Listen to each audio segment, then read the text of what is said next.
flexing the right way, that you're getting the full range of motion. All right, so we've covered 2 points.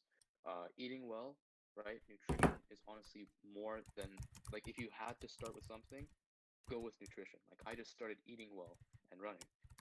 I didn't go to the gym for a long time. I just started kind of recently up again. The second point is, good form. Don't be a bitch. Don't be that bro who ego lifts. Work with good form. If your squat is terrible, your squat is terrible. Work on getting, that good form. Don't curve your back whenever you're bench pressing. Make sure you drop your shoulders. Don't, arch your back so much.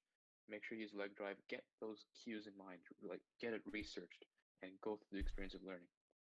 So that's the 2 points. My final point is going to be this, okay? Comparison is the death of personality. And you'll find this imperative throughout your whole self-improvement journey, even if you're not in this Discord or not, if you're just doing it by yourself. Comparing yourself to other people will kill you slowly. And you might think that's such a really, really like dramatic analogy, but it isn't. It really does kill your soul. You see guys on Instagram, or I mean, the biggest example is Instagram, but there's tons of examples as well. You go on YouTube, you go on Twitter, you go into the gym, you see that one guy that's just really jacked, everything better than you. You think that all the time, but that's just a negative cycle, man. It never stops. So my final advice is to be like proud, like always at the end of your session, even if you feel like you did your rep shit, even if you feel like you haven't gotten your calories in, even though you feel like you haven't gotten enough protein, even if you've skipped exercises or chickened out on reps, at the end of every day or every session at the gym, you have to tell yourself one thing you're proud about, even if it's something you're not proud of. Like, oh, I'm proud of myself for having such skinny arms, because I know that I'm going to go into the gym tomorrow and it's going to get a little more teared. It's going to get a little more sore. So it gets a little bit bigger, and I know that I've pushed myself even more. Like, this self-improvement thing, boys, it's not just to make yourself look better for other people. The reason why people end up lifting and saying that, oh, I do this for myself, is because you gotta love yourself, man. I mean, if you can't find anything good about yourself, how are you going to provide for other people when you just bring negativity all around you with that, negative mindset? I don't have anything good about me. So those are my 3 points. Eat, right? Do some research on eating, and don't ever think you have to skip meals. Eat rounded, okay? Drink your water, get your protein, get your vegetables in, get some carbohydrates in you, right? Don't think you skim on carbs either. Eat a bunch of carbs if you need to. Second point is, when you get into the gym, don't ego lift. Work on really good form, even if it's nothing. Even if the bar is empty, work on good form. People respect other people that have good form with no bar, rather than shit shrugs all the time, but with heavy weight. And final point is, learn to love yourself. Tell yourself one thing you're proud of about at the end of every day or every session, even though if it was a bad session. And that's all I got to say, man. Could we clap it up for fucking Arid in the chat, bro? This guy is a fucking legend. Holy shit. Alright, bro.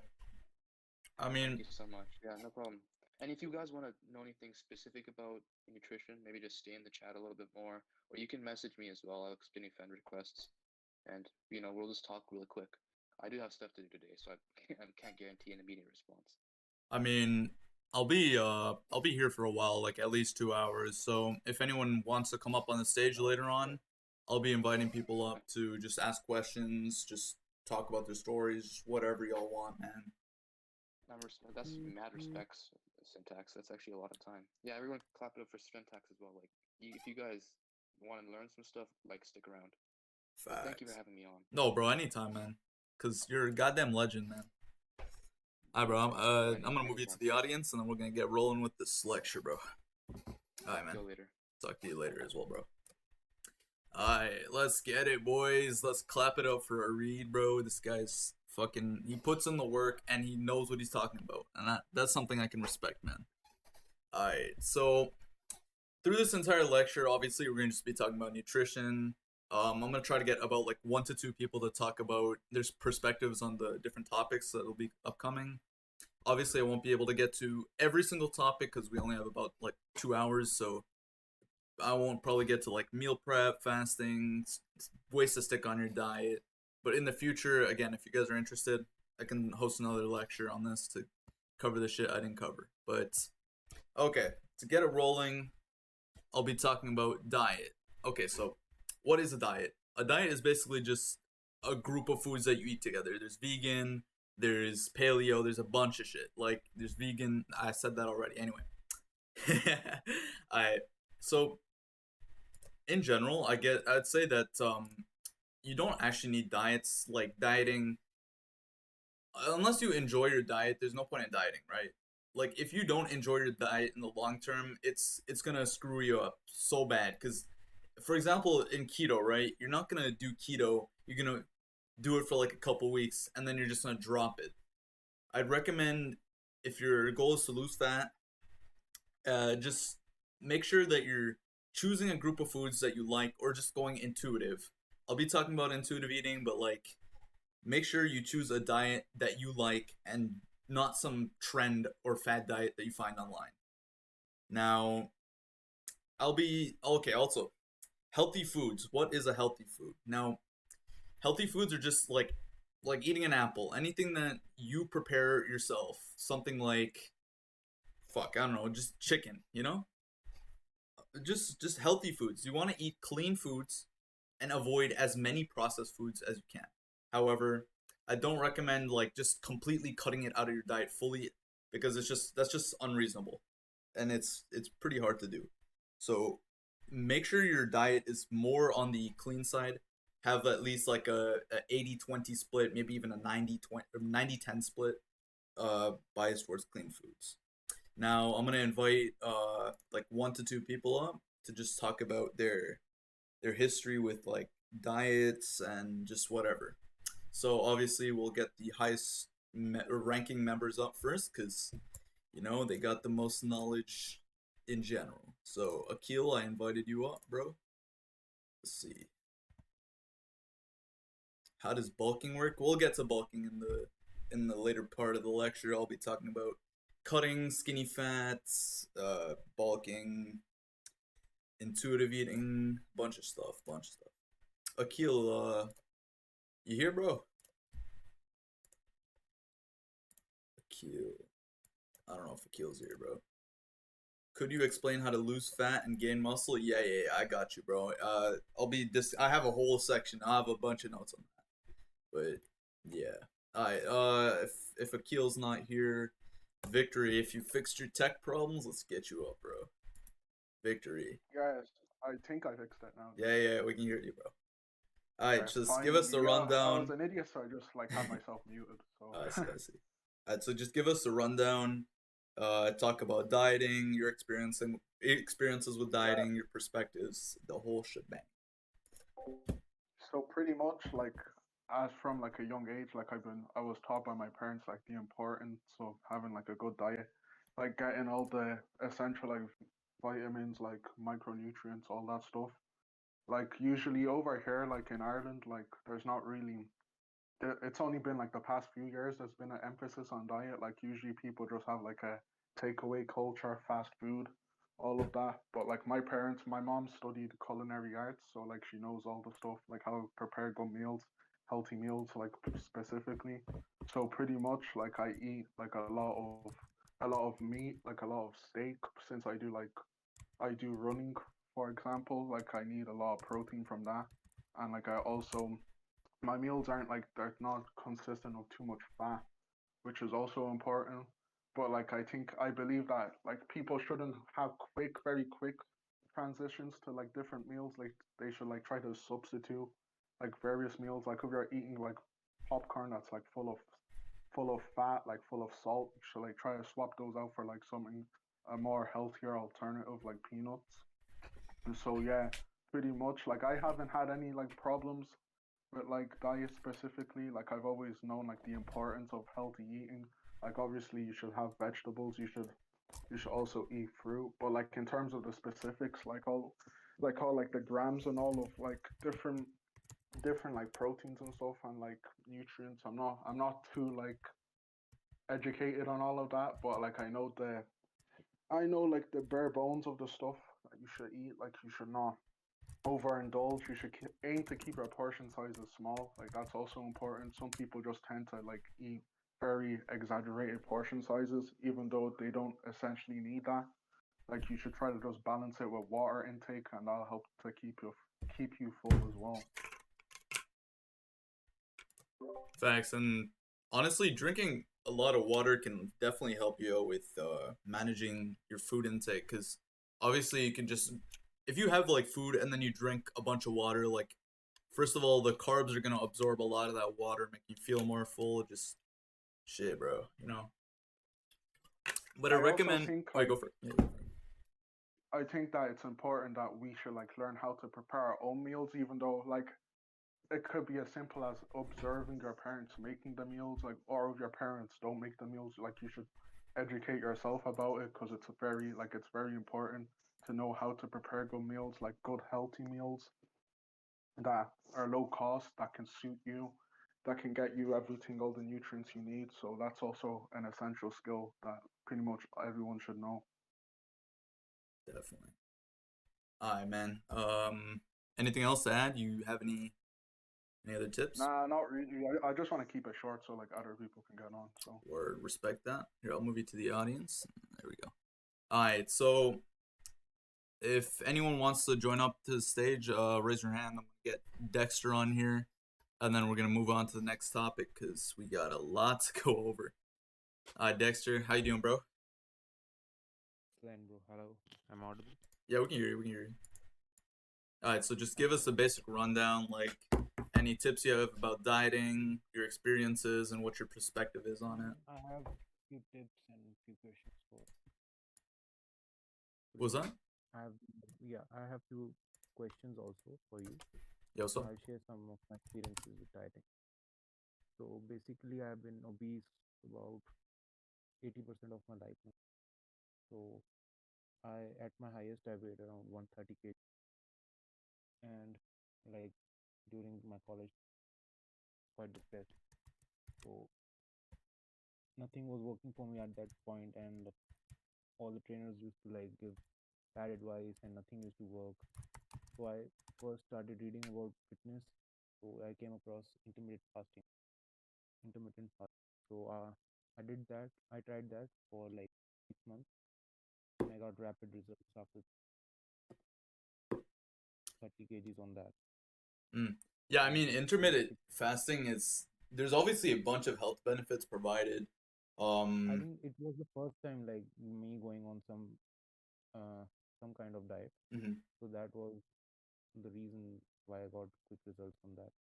And I was like training basic was there, but I was not like counting my macros and all, and the protein intake was not high as I'm vegetarian. Mhm. So after that, uh, like I was not in that bullying stage of my life. So like I thought, oh, now I look good in clothes. I don't need to work out anymore. Wait, sorry, 1 second, Dexter. So basically, if you guys can't hear him, right click his profile, and then you should see a volume slider. Put that to 200%. And if you still can't hear him, then let me know. I'll just If you can speak closer to the mic or speak a little louder, that would help. just a second. Is it better now? Yeah, that's much better. I go for it, man. Yeah, yeah, bro. I was saying like once I came down to like 90 kgs. After that, I started looking good in when I was in clothes. So like I used to get compliments and all. So like I lost a lot of weight. So subconsciously I thought like my work is now done. But uh, deep down I knew like I didn't look as good when naked. Like I didn't have definition in my muscles and all. So subconsciously I didn't like gain a lot of confidence, and I still struggle with that, and like I regret it now. But after that I started like yo-yo dieting and all, and it's been around 3 years now. And I've been stuck at this weight at 90 kgs. So whenever I try and like to go diet down, I like over the years like of dieting, my metabolism has slowed down to a level where can't even eat like 1200 calories now. So I have done all the fat diets that are no keto diet, uh, the paleo, not the paleo diet. I have done keto diets, intermittent fasting. I have done the high carb diet, the low carb diet. All the those I've tried, but it comes down to like my metabolism being too slow and me not being able to consume a lot of calories. Mm. So right now I'm on like in the lockdown last year I also gained a lot of weight back. Like I went back to 105, and now I'm like steadily losing that weight, and like I've decided to down to my best shape within the next year. Mm. So I've been trying to like do low carb diet right now, but I need a little guidance now. Like some of my friends are saying like you can do body decomposition. But I think me like cutting down all the fat first and then gaining muscle would be better approach in my case, or me trying out a recomposition program would be a better. This is like my major issue right now. Okay, so one question: are you skinny fat? Like, No, for no, I'm example, not what skinny obese. fat I is have a like? lot of, You have like a yeah, I know fat what it is. face. You can't see your abs. Like you have like a stomach, like a No, no, fat I stomach. have been morbidly obese in my life, so I have lost a lot of weight, but due to losing that weight, I have now caused a lot of metabolic damage. Okay. So I now need to reverse diet, either reverse diet back to a higher calorie range, or I just like go berserk mode or like cut down all my fat in like the 3 to 4. Yeah, Then as then Pedro said, try. I would recommend getting a blood test because obviously there's a bunch of factors that go into this. There could be some sort of insulin sensitivity. As Yeah, Pedro said, there could be some thyroid issues. So get a blood test first and foremost. But yeah. I just recently got a blood test done. My blood work was normal, okay, but my testosterone levels were like sub below average. They were around 300 to 250 and 300. okay. So I Well, don't know what caused that.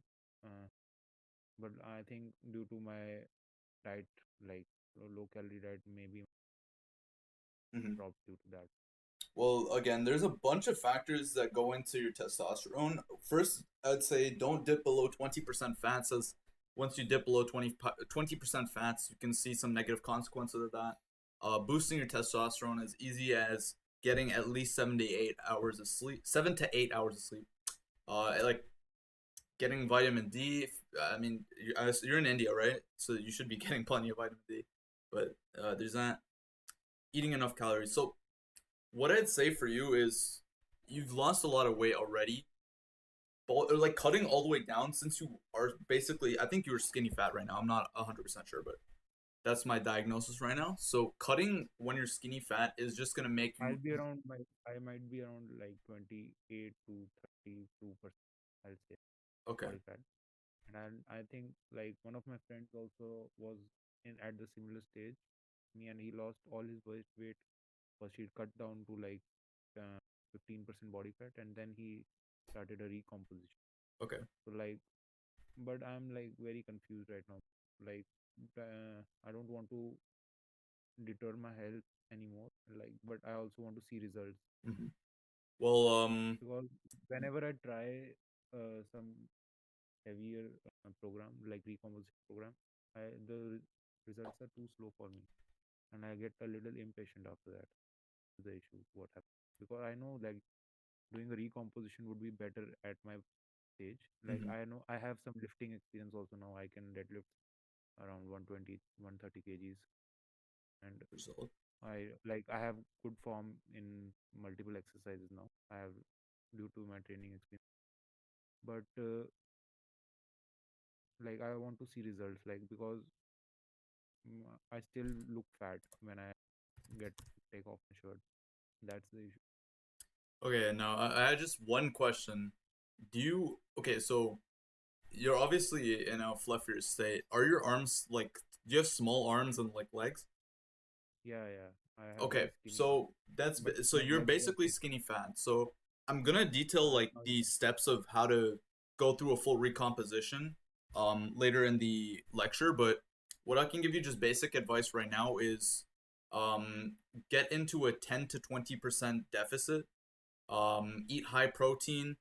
Just train. You know, it takes time. I know it's hard to be patient, but you're gonna get your results much faster than actually just cutting like really aggressively, losing size, and then bulking again. So I'd What's say your opinion on like cardio? Like cardio. how much yeah, yeah. Cardio, Like yo, like would it's a myth that it kills gains unless you're doing like 20 hours a week or something. As long as it's not like every single day for 15 to an 20 hour, minutes. like, you know, it's not bad to do cardio. It's good for your health. It can increase your overall volume that you can do in your workouts, which will lead to more muscle growth in the long term. I'll just stick around for your part of your lecture. All right, I'm just gonna move you back to the audience, and then yeah, we'll get moving. All right, Akil. Do you have anything to say about? Well, first of all, how'd the vaccine go for you? You were good, or? Oh, sweet, man. I'm actually gonna go later on today, because my mom is getting off, and so I just figured we should just both go at the same time. I got you. All right. Well, you want to talk about any? Just talk about diet, bro. Just whatever you have to say about diet. Well, I will be honest and say that I don't have a lot to contribute in terms of talking about diet. I can give my experience, in dieting and things that have helped me for sure. But I probably may end up repeating some shit that's been said because I haven't been fully into the lecture. I just got back outside where my phone's set up. That being said,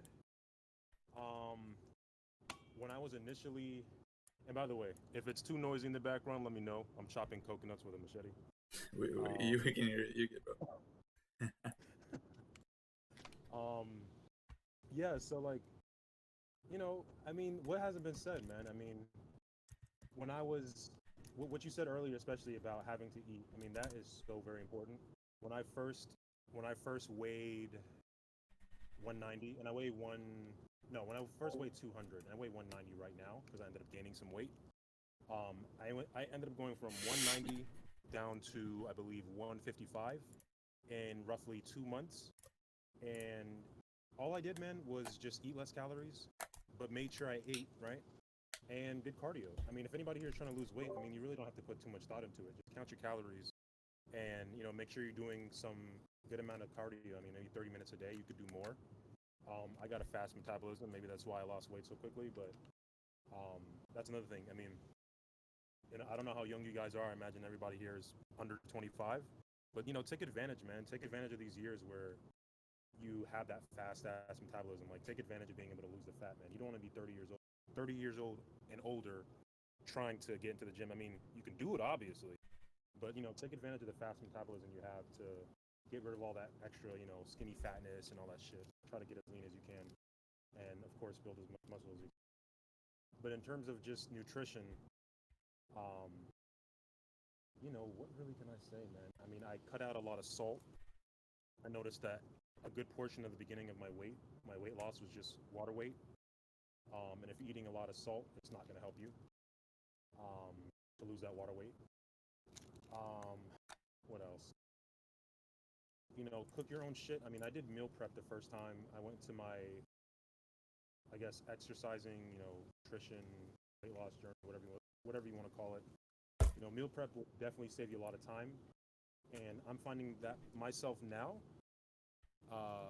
if I don't, I get lazy easily when it comes to cooking. Like, I love to cook, don't get me wrong, but because I live with a few other people, it becomes hard to get access to the kitchen. So if you guys, I'm sure most of you guys live with your parents, definitely take advantage of those, few hours out of the day where your family's not in the kitchen, and meal prep, man. I mean, buy those containers off Amazon, cook up a whole week's worth of chicken and shit, week's worth of vegetables, throw into some containers, and do that, man. It definitely helped me lose. That was one of the main things, aside from, the obvious cardio, counting your calories. I know you made a good point earlier talking about processed foods. I mean, that's another thing. I mean, we're young, man. I think it's important to cut it where you should. So, like, don't only eat processed foods, right? I mean, things like meats, things like vegetables, try to avoid being processed, but things like grains and, you know, like filler, I guess you could call filler calories, whatever you want to call it. You know, don't stress too much about it. I mean, we're young. As long as your body's digesting it, as long as you're having a bowel movement at least 2 times a day, it's healthy. No, it's true, man. Because like, yeah, because like if you're eating food and you're only having like, if you're having less than one bowel movement a day, as in like you're having it every other day, or you're only having one a day, you may not be eating the healthiest shit. Um, like, I don't know where I read this, but something about like if you eat like a McDonald's food, it takes like a full day to get out of your system. That's not good. You know, you got the food you're eating has to be able to be digested quickly and all that good shit, so your body can get the nutrients.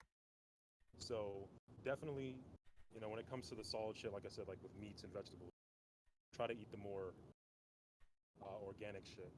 Go to Aldi; it's super cheap, super easy. What can I really say, man? I'm not really an expert on nutrition right now. Like I said, I've been lazy, so I haven't really been sticking to a diet. But I do still make sure I count my calories. Honestly, that's the biggest thing. But don't dirty bulk. We all know that's not what you're supposed to do. Don't eat unhealthy and stick to it. Switch to eating healthy if you can. Find ways to make it easier for you. I know it's, like I said, I know it's fucking takes a lot of time. So you know, try to find that time in the kitchen when you can. Meal prep. I mean, that's really it, man. I don't really have that much to add. If I do though, I'll join back in later. Sure. Thanks for sharing, bro. And just to go off of your dirty bulking point, like, just to answer, I don't even know how you pronounce his name, Lakitni or something. Basically, dirty bulking is just like eating unhealthy foods to get your calories, like eating just McDonald's, like just for the fact that you can get more calories in that way. And just to detail the dangers of it, it's basically, well, it's obviously unhealthy. It has saturated fats. It's just bad stuff, and it doesn't have the micronutrients you need. In the long term, bro, you're gonna be down bad. Just put that out there. You're gonna be missing your potassium, just all the micronutrients that you literally need to perform in like good condition. You know, you're not gonna have enough zinc, magnesium for testosterone production, etc. You know. Right. Oh, you know what? You just mentioned a good point. Talking about zinc and supplements and whatnot. I don't know what your opinion is on supplements. I mean, I personally believe you should get it from your food, and I also think that getting supplements are good, like buying, you know, synthetics, I guess. But guys, if you have access, like right now, I'm chopping coconuts, and I plan to go into some forest to get some like palmetto berries. Jeez. If you guys have access to any type of plant that you know that has some type of benefit, man, do it, please. Like I just recently got into chopping up coconut. Coconut water has some really good benefits, and you know I live in Florida, so I have mangoes, avocados, all that kind of shit. But if you guys live in Florida or a place where palm trees grow, you can look for dates and soft palmettos. Do it, man. It's a good fun activity to do, and it's healthy. The shit that you get off a tree. Facts. Appreciate it, Akil. Let's share some good insights about supplements, and yeah, I'm actually gonna talk about like what supplements I recommend and a bunch of stuff later down in the lecture. But appreciate you coming on, man. No problem, man. You need me to move you back to the audience, or are you good? Yeah, can you do that for me? Yeah, I got you, bro. Alright. So obviously we went over just obviously what dieting is, just a bunch of that stuff. Obviously I haven't covered everything. There's not enough time to, but for the time being, we'll leave it at that. If you guys need some follow-ups later in the lecture, when you want to ask questions, you can go for it. But moving on, TDEE, total daily expenditure or energy expenditure. So basically, counting calories, right? It's basically here. Let me just say, calorie calculator is necessary. Finding your daily maintenance calories is so important. Like, for example, me, right? I'm a pretty active guy. I never thought my like the amount of calories I need is like 3,200 to like preserve my weight, you know? Any calculator online, I suggest the Saint Mifflin or Saint or some J. Oh, let me send it. Mifflin Saint Jor or something. Yeah, just search up Mifflin Saint Jor on Google, and you should find a pretty good calculator. It details your basal metabolic rate, which is just the amount of calories you need to just function, just your metabolic function. So like if you're literally on your bed all day, not moving, that's the amount of calories you need to sustain yourself. Now, just knowing the amount of calories that you need to maintain and to bulk, it's important. Like we're gonna go into bulking next, but if you don't know how many calories you need to maintain, you don't know how many calories you need to bulk. So yeah, here, let me send a link to it. Give me a second. Mifflin St. George calculator. Maybe someone else could do it faster, but I don't know if this one specifically is the best, but any calorie calculator online is just I've used this one before. It's pretty decent. But yeah, this one should give you your BMR. It won't give you your like your actual like maintenance and like how much to bulk. There's that. Okay. Just to move, we're gonna move on to bulking, and actually, let me just say, who should count calories? Now, I personally do intuitive eating. I should probably count my calories because, I mean, I've been stalling and gaining weight. But look, you should, if you're really skinny people usually are like, oh, I eat so much food, I can't stop eating food. But in reality, they're eating like half of their maintenance. They're eating like 20 or 2,000 calories, you know? So if you're really skinny and you're like struggling to gain weight, count your calories for like a couple weeks just to get a rough idea. And if you want to, keep continuing to count calories.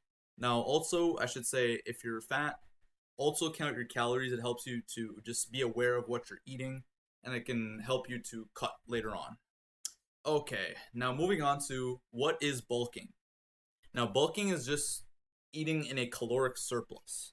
That can be 10% up to like 20-30%. I recommend staying to 10 to 20% range. But yeah, okay. So who should bulk?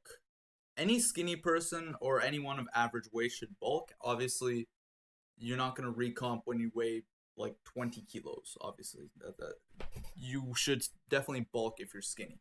If you're average weight, you can either cut or bulk. It doesn't really matter what you do at that point. But again, I recommend bulking. It just being in a caloric surplus, it increases your recovery. It allows you to perform hard, like more exercise in the gym. You just better recovered overall. And yeah, definitely go on a caloric surplus unless you're skinny fat, and I'll get to that later. There's that. Okay. Now I'm gonna invite some people up in a second, so raise your hands if you have any tips for bulking. But basically the tips that I can give right here is putting oil, like extra oil in your food, is definitely one way to increase the amount of calories you're getting. Carb loading, unless you're like skinny fat, which in some cases of being skinny fat, you have a high insulin resistance, so actually carb loading could be detrimental to your health. Liquid meals, so like getting shakes, getting like oats and blending them together, that could be a way. Let's see, nuts and seeds, bro. Like a spoonful of seeds, of like chia seeds, that got like 300 calories in it. So if you really want to get your calories in, you can do it through some like nuts and seeds. That's a great way. Just to answer Dracarys, I can't speak English. Dracarys's question, is keto diet legit? Personally, I do not follow any diet regimen, so I can't specifically say anything about it. But the only thing I can like really give my 2 cents on is keto isn't really sustainable in the long term. I recommend if you want to try out like a sort of keto diet is intermittent fasting, because when you go on intermittent fasting, basically the whole point is to get rid of the glycogen stores in your body, your muscles. I think it's stored in the liver as well. So the whole point is going an extended period of time without eating food and putting glucose in your body to get rid of the glycogen stores there. Okay, so there's that. Alright, so let's get someone on to talk. Oh yeah, also I'd say for skinny people, snack often and don't eat super high protein diet, as high protein diets are just like generally bad for skinny people trying to bulk up. It's just, it fills you up much faster. Hold on, let me answer this. Why do you think keto isn't sustainable? Like, This is just from anecdotal evidence. I'm not a very knowledgeable person on keto. If someone wants to come up here and lecture me a little bit, that'd be great. But I think keto is just like you're not eating carbs at all. Like I've heard that people start feeling like really bad, like they have no energy throughout the day, and it's not something that I would prescribe personally. All right, so let's get Pedro on here. I've invited you. Yeah, there you go. Yep, we can hear you, bro. All right, what's up? What's good, bro? I got some tips for bulking. Talk to us. I got 2 little tips.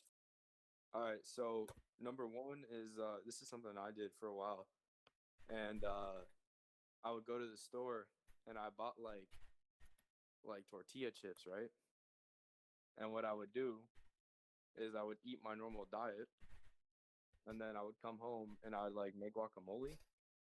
And once I'm done eating all my meals, I just added a serving of chips and guac, and then it ended up being like 300 or 400 extra calories.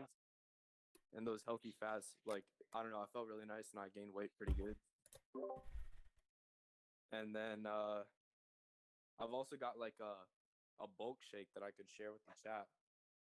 And this helped me with like all my muscle gain. And it made it really easy. Hold up. Protein shake, bro. Or not protein shake, just liquid calories, Yeah, bro. like That's a bulk shake. yeah. 900 calories. Bro, liquid calories, as it's just like good like shakes, bro. They got so much calories and you don't even feel like you've had anything, you know? Yeah.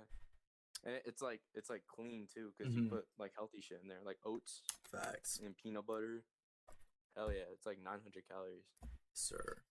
But just to answer Sniper's question, how can you make bulking easier? I feel like cutting is way easier because I feel like shit when eating too much, and it just gives me feelings like I'm about to throw up. Wow. I think people sort of overestimate how much you gotta bulk, like how much extra calories you need to get a good bulk. It's like not that much. You just need to add like 200, 300 calories to your current maintenance. So if you eat till you're full, and then like right before bed, just eat a serving of something like a whole food, like a whole calorie dense food, like peanuts, nuts, guacamole, shit like that, like peanut butter even. Facts. I mean, what I can say is, if you, yeah, like Pedro brings up a great point. Like, you don't have to be in like a super like 50% surplus, right? You find your calorie maintenance. You eat 10 to 20% above it. That doesn't mean you eat 1,000 calories more than your maintenance, right? So find your maintenance calories using the calculators. There's 2 cents in the chat, or just look up on Google calorie calculator. Find your maintenance, and then look 10 to 20% above that. It shouldn't be like 1,000 calories above. It's not possible to be 1,000 calories above it unless you need 5,000 calories to live. But yeah, you shouldn't need to eat so many calories. But even if you feel really bad when you're eating that many calories, honestly, I do not have any tips specifically for that. I'd say go to a doctor first and foremost, or try to recomp if that's a better option for you. But I do not know how to answer that personally, to be honest. I think I have something on that. So I noticed that before I would try and make like bulk shakes and shit, and I'd drink them and I'd feel like really full and disgusted. But I noticed that around soccer season, when that started and I started playing soccer more, and I was like running miles and shit, I'd come home and it's like I wanted it, like I craved it, and it made it like so much easier for me to bulk. So it was like the higher my energy expenditure, like the more I wanted to eat. Yeah, definitely. It increases your maintenance and your appetite. Exercising in general, like you're gonna feel more hungry after exercising. You're burning more calories. Your body recognizes that.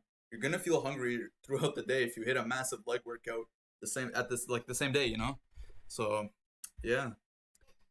All right, that's all I got to say, to be honest. But those are some great tips, bro. Like eating healthy fats, and then liquid meals are a game changer, bro. You get 1,000 calories per shake. Like, dude, that's amazing. I'm gonna share my shit once I get off this. Definitely, bro. But look in the lecture chat. I'll put it on there. We'll be looking for it, bro. You need me to move you back again? Huh? I'm just gonna move you back to the audience. Yep. I was just asking if you needed help. Alright, so if you guys have any questions about anything else you want to know about bulking, just put in the chat right now if you need to hear anything. But otherwise, I'll move on to cutting, and then how to get past being skinny fats. Alright, let's see. I've been working out for 5 months. Yeah, I saw your question. Oh, wait. Let's see. I've been working out for 5 months. Abs being visible. Eat as much unprocessed food. Little candy 3 to 4 times a day. Any changes that I should make? Well, look, it depends on your goals. If you want to cut, you want to bulk, you want to recomp. Personally, if like, don't be obsessed with abs, bro. Like, you get them once, you're gonna realize like it's not that deep, bro. Having abs year round is like, it's possible and it's maintainable, but like, if you're in a bulk, you're gonna increase your recovery. You're gonna feel better. You're just gonna have that energy. As I do not know, okay, I can't pronounce these names, bro. But yeah, I'd say it just determine your goal, man. If you wanna get bigger, just get in 10 to 20% calorie surplus, and when you're in that surplus, just train, bro. Train hard. But yeah, abs are definitely overrated, bro. Dirty seems more enjoyable due to junk food. Yeah, no, but the problem is with dirty bulking is just like eating McDonald's, bro. It has no micronutrients in it. It has your calories, it has everything, but it does not have the micronutrients you need. So there's that. All right, since it looks like the chat's good, we'll move on to cutting. Now, I'm not the most knowledgeable person in cutting, so if anyone has anything to say about cutting, raise your hand right now. But I'll just give you my basic 2 cents on cutting. So basically, the deficit that you should be in is about 10 to 20%. Fatter or average weight people should cut, and whoever, I can't pronounce your names, is gonna come and give us ideas. I've invited you, Iwanak, bro. I've added him. Yeah, there we go. Okay, first of all, I need to know how you pronounce your name, bro. We cannot hear you if you're talking, bro.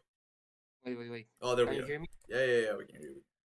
Okay, bro. So my name is John because it is in Greek. That's why. Oh, okay, I see.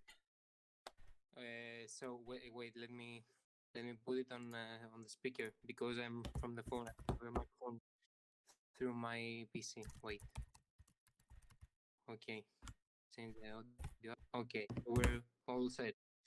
Well, I have been on a cutting since I would say June, something around like that. I was like 85 kilos. Do you want me to search it up? How much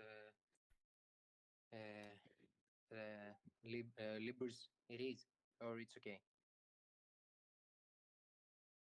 for the audience? I mean, like. Sorry, can you repeat that? I didn't hear that. Well, about my weight, I was like 85 kilos. That was the thing I was telling. Okay. Well, first of all, And Dizzy, he's speaking a second language. First of all, bro, don't disrespect him, bro. He knows 2 languages. How many languages do you know, bro? Just don't disrespect, man. We don't have that. We don't have time for that. I know Greek, English, and Italian. 3 language, bro. You're a legend, man. Thank you, bro. I'm Well, I'm kind of stressed. That's why it's not. I've gotten the proficiency certificates about the English language, so yeah, I'm just stressed. That's all. Dude, you have massive. For anyone who's came up on the stage, bro, you got massive testicles. Pause. You guys have so much confidence to even be able to get up here, bro. That's amazing. Well, thanks guys for the motivation. I see here the chat. Thanks guys. Big pip. Okay, I had been 85 kilos, and I had been on a cut since June 2021. Yeah, okay. I tried the best advice that I got. It was from Hamza, the intermittent fasting, which helped me a lot because I ate later throughout my day. Let's say I woke up at 9 a.m. and I ate my first meal like around 12 p.m., something like that. And and I was like eating until 8 o'clock, 8 p.m. And that thing helped me so much because when even I had cravings, let's say, I would just drink water, and that would help. And in that window, in that 8 hour window, because I think it's 8 hours. Yeah, I think he mentioned that. You can, if you're eating unprocessed foods that are going to fill you, like salads, protein shakes, and generally foods that aren't so much processed, they are going to help you. I think that's my take on it, and I have come far way until now because I'm currently at 74 kilos. Dude, that's amazing process or progressing. Yeah, it is a massive progress. Definitely, bro. And also one thing that I did and definitely helped me out. If someone is struggling, let's say eating fruits and vegetables, what I do is like making not actual smoothies, but taking, let's say, peaches, oranges, carrots, and put them into the blender. And after that, I, let's say, get some cups and I put them in, and I put them in the freezer. And I have, let's say, I take one every day, and it's like getting, I don't know the exact nutrition value,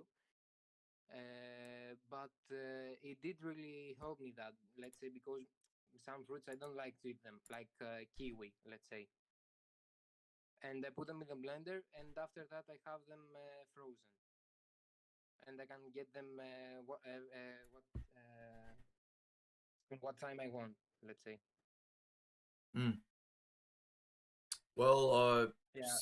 let me think. So, yeah, as John said, drinking a lot of water, intermittent fasting, that's really powerful because actually one of the tips I recommend to people bulking is eating foods early on in the day and not skipping your meals. So obviously the opposite should Yeah, work for cutting. it's actually doing the opposite. Exactly.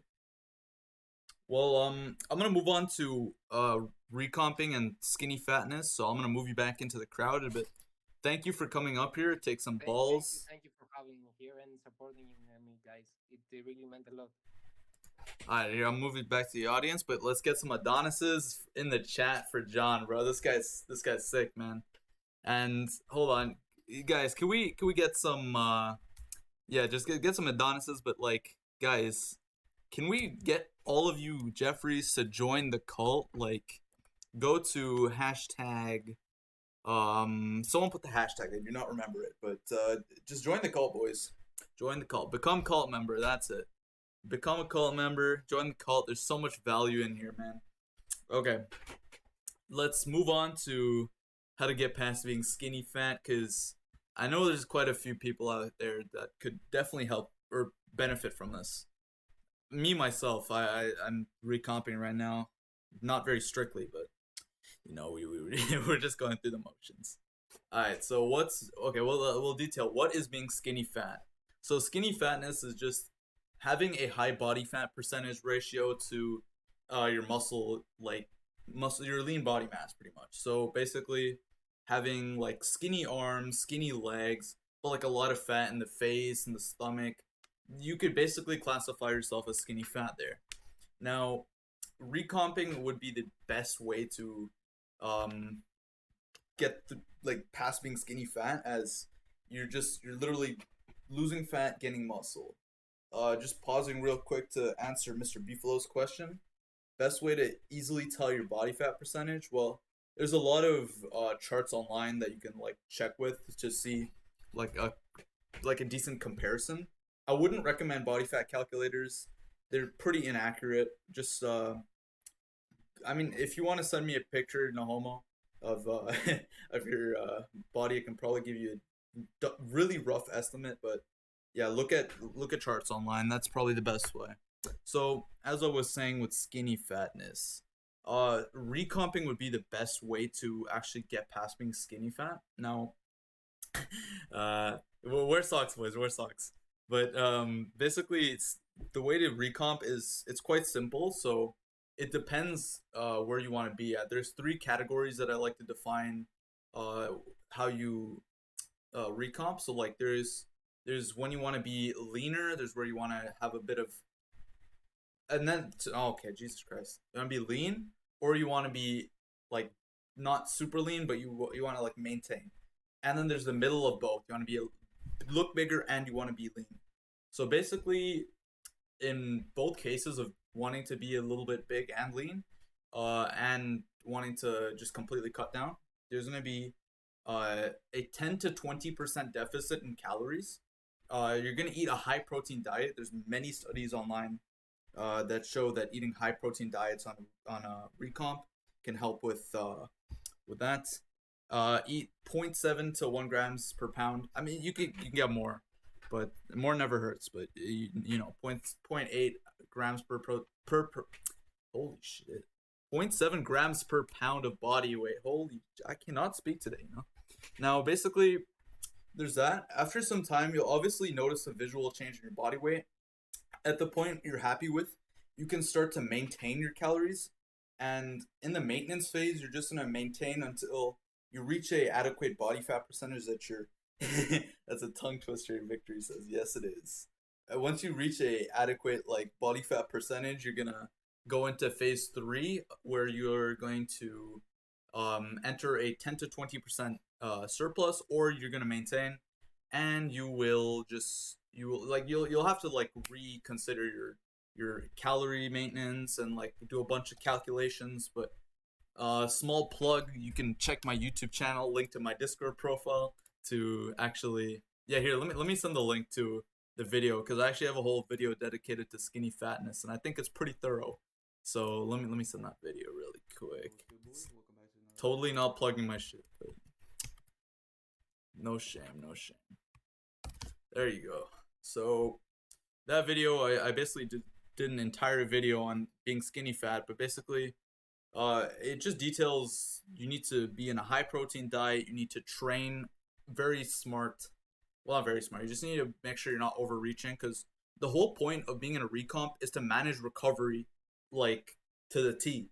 Because if you're not managing recovery, you're going to be losing muscle and fat, and you do not want that. You want to be to the point where, that's love, Beefalo, I appreciate that, but you want to be recovering extremely well. That's the main part of a recomp, and that's one of the more important parts of recomping. So things you can do to improve your recovery: sleep 7 to 8 hours. Obviously, honestly, there are many studies online that show that getting less than 5 hours or getting 5 hours a night can decrease testosterone. So if you want big pee, sleep. So there's that. Get vitamin D. That also contributes to what's it called? Vitamin D contributes to testosterone as well. Zinc, magnesium. Get all your micros in. Connective tissue work is crucial, man. Getting your GPP and your band work in to like help with the recovery is really, really important. Like, if you're not like, it's just active recovery, Alright, so throw some questions down in the chat, or if anyone wants to come up to the stage and talk about recomping at all, if anyone wants to talk about anything I missed. But I think I covered everything to a decent extent. If anyone has any questions, though, please let me know in the comments or lecture chat. Let's see. Yeah, no, like active recovery. So basically, yeah, stretching, Theragun, doing just GPP. So GPP is just general physical preparedness. So doing like push-ups, just getting the blood in the area that you want to recover. So for example, doing connective tissue work, you get the tendons like you get blood to the area. You can do push-ups for higher reps, get blood into the muscles. Like that's the yeah. Okay, let's see. Uglock. Do you know the website or channel where I can find good, affordable, healthy meals to make at home? Personally, no, I don't have any specific channels, but if anyone in the lecture chat has anything to say about that. Syntax, how do I figure out when to stop cutting and start recomping?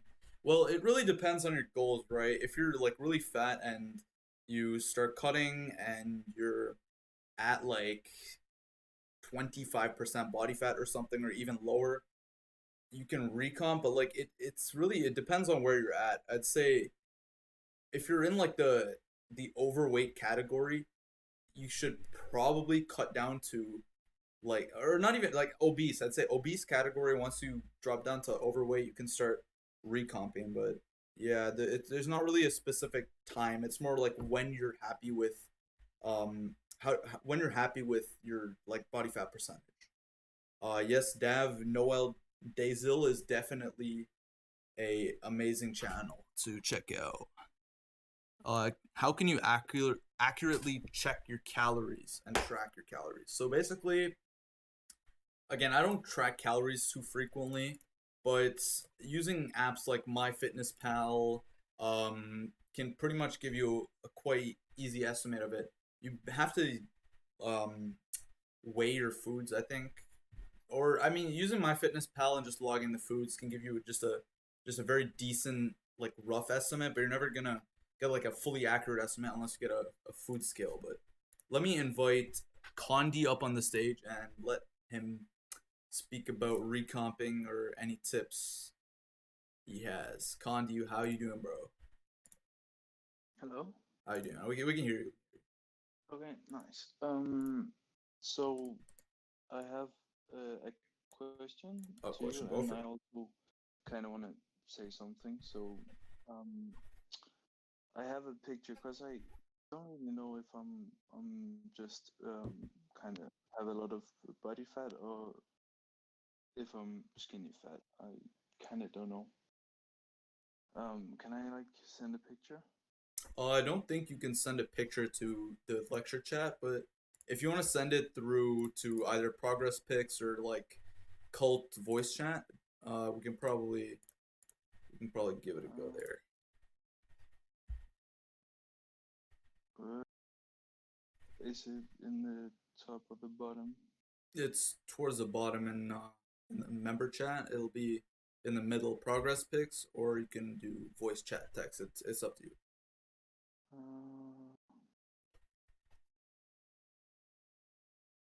I mean, I found it here. Yeah, there you go. Progress pics.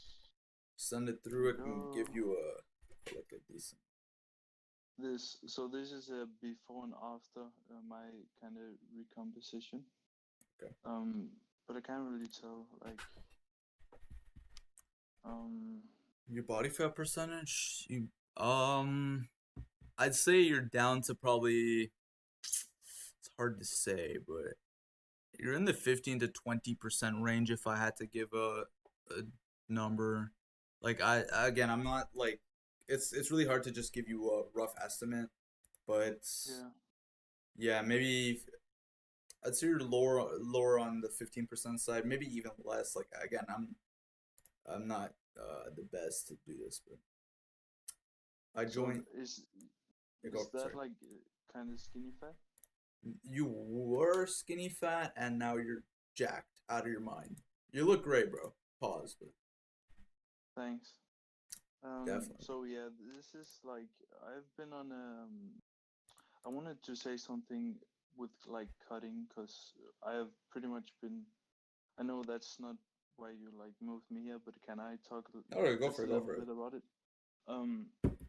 So I've been pretty much cutting for like straight up since I trained, like started training for 2 years or something.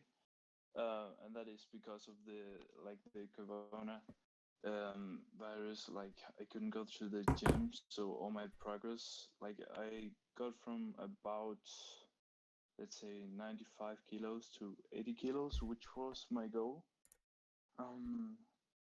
and then I shot back up to 95 with a lot more muscle though, so it looked a lot better. But I gained a lot of fat again. So that's pretty much why I've been cutting for like 2 whole years.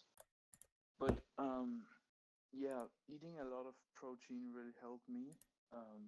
Like I've been eating like more than you should do. I think like around 200, but it keeps me like very satisfied, so I don't get like as many cravings. And then the other thing that I didn't really hear anyone talk about um, is sugar. So I I feel like every time I try to eat like, okay, I'm gonna eat clean this meal, and then I can have sort of a cheat in the other meal, like something sweet I like. What end up happening is I eat the sweet, and then I kind of get more cravings after that. So keeping sugar low actually helped me cut a lot, even though it kind of sucks. But it really helps me not giving in and get more cravings, even though like I used to cut having the if it fits your macros, I think it's called. So I would eat like toast with like Nutella, but I would still make it like um, into my diet and making what's it called? A diff what's uh deficiency, right? That's what it's called. Oh, shit. I'm trying to read the chat and answer questions, so I'm not Oh, sure, but sorry about that. so I think Hamza had a video on it. So I'm kind of telling you to not eat like unhealthy processed foods, even though it fits your macros and your calories, because it's not filling. And like when I started cutting out sugars completely and eating healthy things like just rice and chicken and vegetables and stuff like that, it's actually pretty hard to um, to not lose weight. So if you're eating like, then you have, I found out avocados and stuff is pretty calorie dense, so I couldn't really eat those while eating like my treats in my um oh my god, I can't talk right now. But yeah, cutting out sugars really helps. You eating a lot more food and keeping you full throughout the day, and drinking a lot of water also. Yeah, Mm, that was it, man. definitely. Thank you for coming on, bro. Definitely cutting out Yeah. sugars, decreasing your cravings. That can definitely help you when you cut, bro. Thank you for sharing. Thank you for letting me. No problem, bro. You need me to move you back to audience? Yeah, please. Yeah, no problem. No problem. All right. Well, I can't obviously cover everything. It's running a lot longer than I hoped it would. So I'll cut a few topics out. Maybe next time, if we want to, we can do that. But I'm just gonna go for supplements, blood work, and cardio. And then if anyone has questions, I'll just invite them up to share whatever they have to say. But all right. So moving on to supplements now. Supplements are important if you're lacking your micros. Now, the problem with supplements are they're all like everything you can get in supplements is available in your diet. You can get magnesium in your diet, you can get zinc in your diet, you can get whatever you have in supplements through dieting. Now, this is where I'd say get a blood test, only because getting a blood test allows you to understand what you're deficient in, if you're insulin, like just everything, just what micros you're deficient in is the main thing, so that you know if you need to uh, hop on supplements. Now, obviously, they're not needed, but again, some people are very the average diet is like a lot of people are deficient in magnesium, zinc. So obviously, get the blood test if you're deficient in zinc, magnesium. Supplement for sure. But let's see. supplements that I recommend. See, I'm taking omega-3s right now because you can't. I personally don't eat fish like twice a week, every single week. So supplementing with omega-3s to maintain a healthy balance between omega-3s and omega-6s is important. And since I'm deficient in omega-3s, it'll reduce inflammation and like reduce, improve mood, bunch of stuff. But omega-3s is good. Vitamin D, as Lewis said.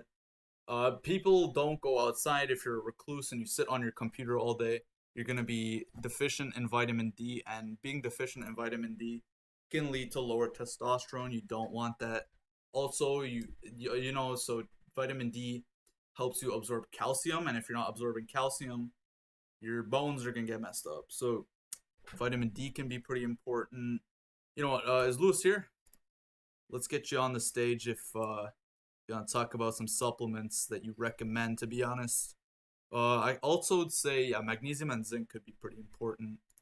But yeah, Lewis, I invited you up, so there you go. I'll get God King up next to talk about whatever, but go for it, bro.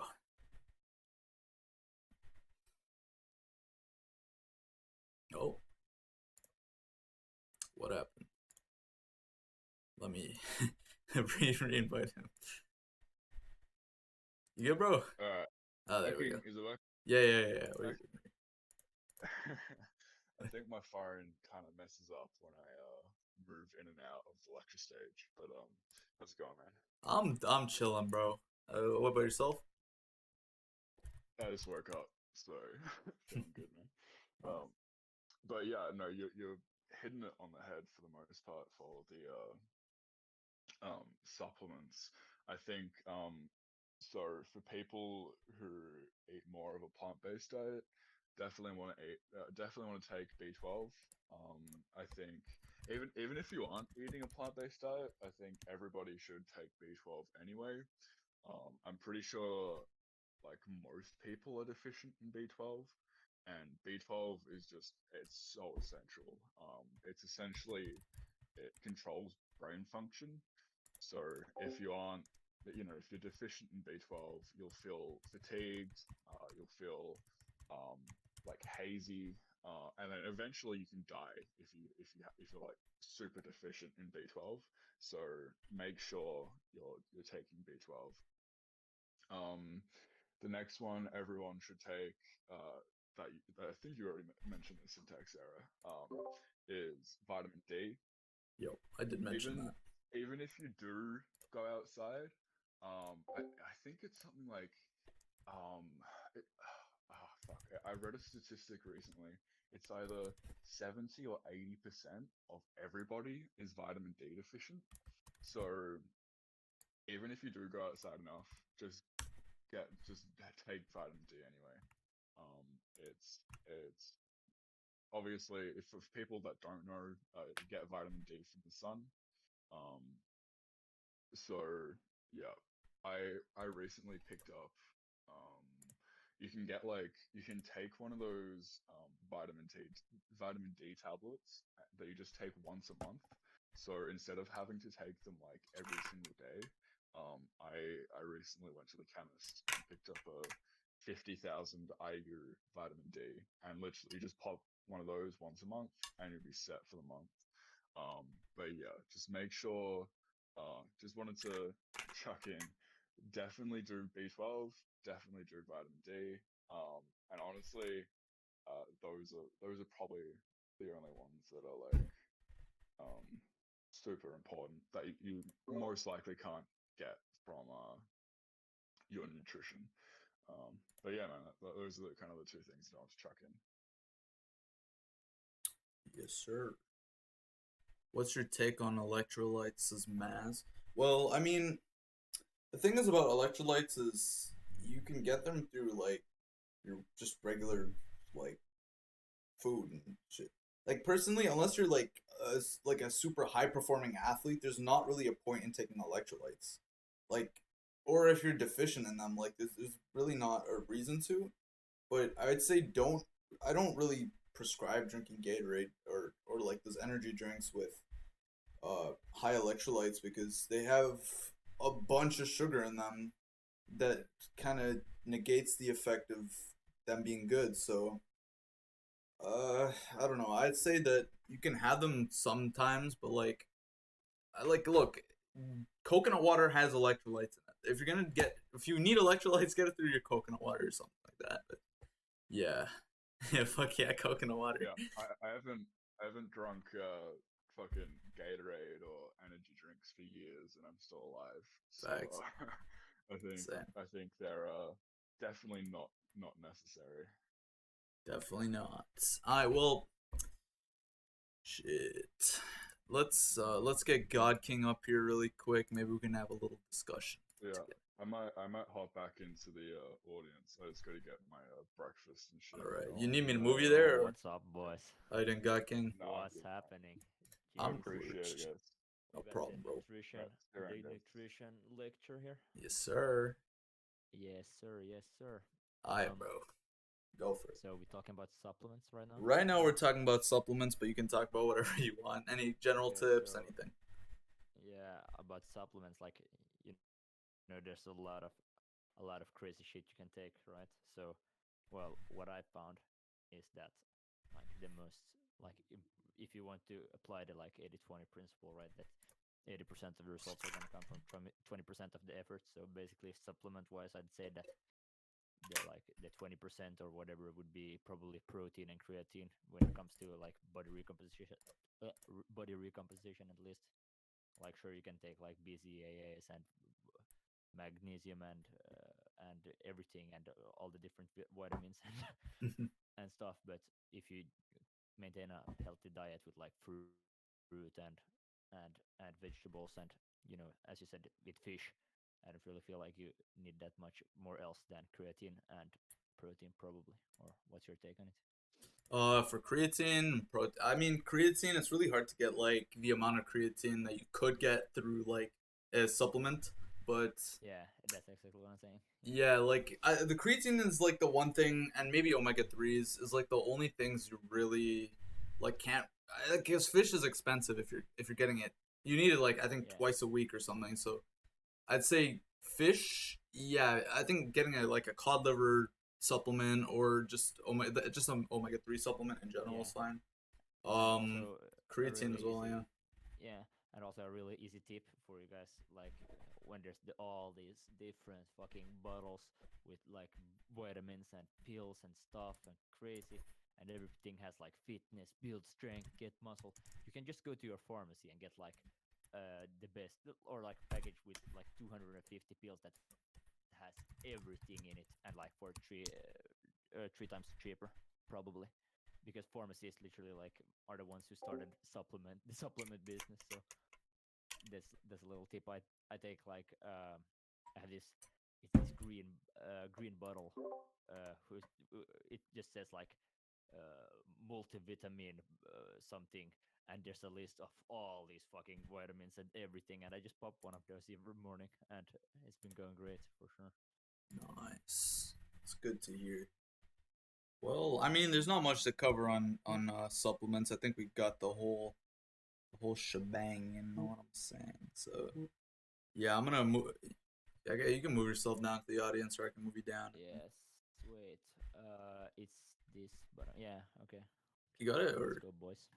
Yes, sir. Okay, so I'm gonna quickly go over cardio. One food that is literally going to no, I'm not playing. But I'll talk about one food that can help your performance out, bro. I appreciate it, Abu, but you must be wearing socks right now. So, alright. So let me talk about cardio. Okay, so a lot of people are like, cardio, oh, it's gonna kill your gains if you do cardio. That's simply not true in most cases, unless you're doing something like 20 or 30 hours a week of like cycling every day or something. It's not gonna actually affect your gains.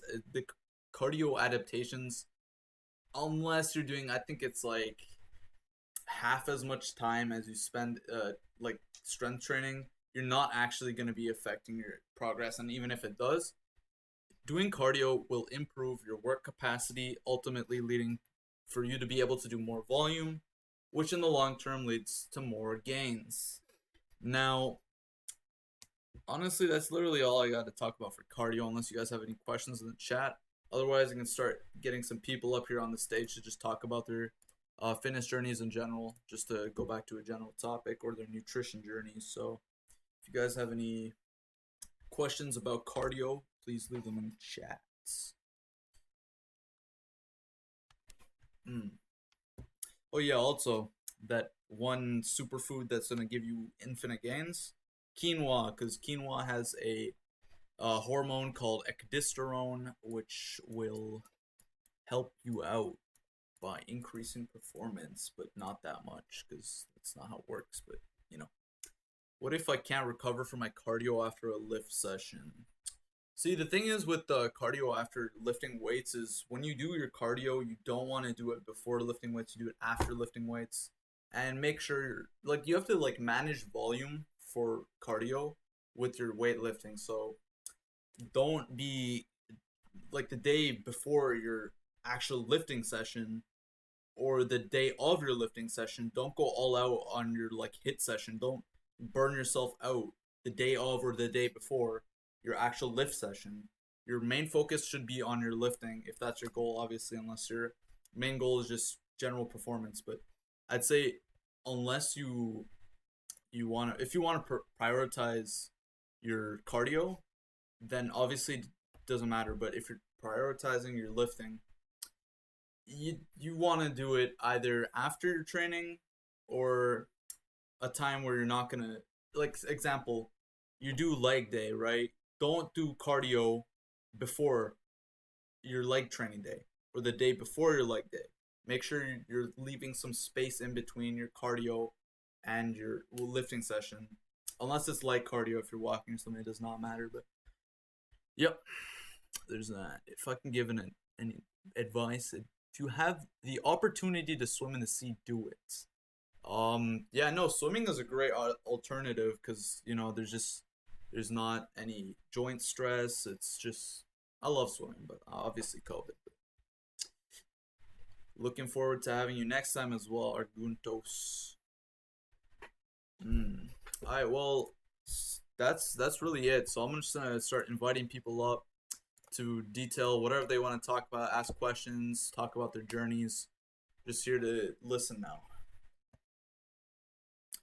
Busta, how you doing, bro? What's poppin'? Bro, I'm chilling. How you doing? I got like two questions. One's like a smaller question, one's like something that I feel like nobody's talked about yet, and I want to bring that up. Alright, go Like for my first question, right?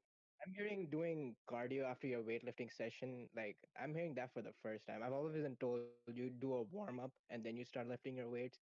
So like I always associated warming up with short cardio, and then Oh, you're lagging.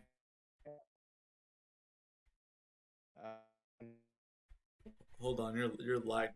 Here, I'll just answer your first question right now before, so your internet, just give it some time. So cardio after your training, I saw a study online that showed that doing your cardio after your training has less effects on the adaptations that occur, and it won't kill your gains as much, but obviously it barely kills your gains anyway. But the thing is, the cardio I'm talking about is like the high intensity cardio where you're running for 5 kilometers or something, not like warming up where you're getting blood to the muscles. That's fine if you want to like do a quick walk before your session. If you're doing something like just a little bit of cycling, that is fine. If you want to go ahead and is your internet good now, or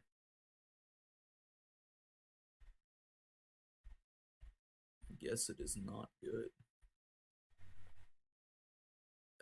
You guys can hear him, or is it just me, or you guys can't hear him? Yeah, he lagged. Nah, can't hear him. Alright, Busta, I'm gonna, if you can't fix it right now, I'll invite you onto the stage later on, and let me know if you fix it. If you fix your internet, I'll invite you back on when you do. So I'll move you back. Answering Mr. J's question. So it's best to run first on the treadmill, then work out. I mean, the way I warm up is just by doing the movement pattern. For example, I bench press. I'm gonna be doing bench press to warm up. or I'm gonna do some face pulls. But you want to do the main exercise to actually get blood to the muscle, because if you're running, it's not like it's gonna get blood to the whole body. But basically, uh, running before your training is like just a short jog just to get blood flowing is fine. But yeah, no, I recommend doing the actual movement pattern as your main warm up. Let's see. Any, let's get. I'm just gonna answer one more question in the chat and then invite another person up. What do you think about one meal a day?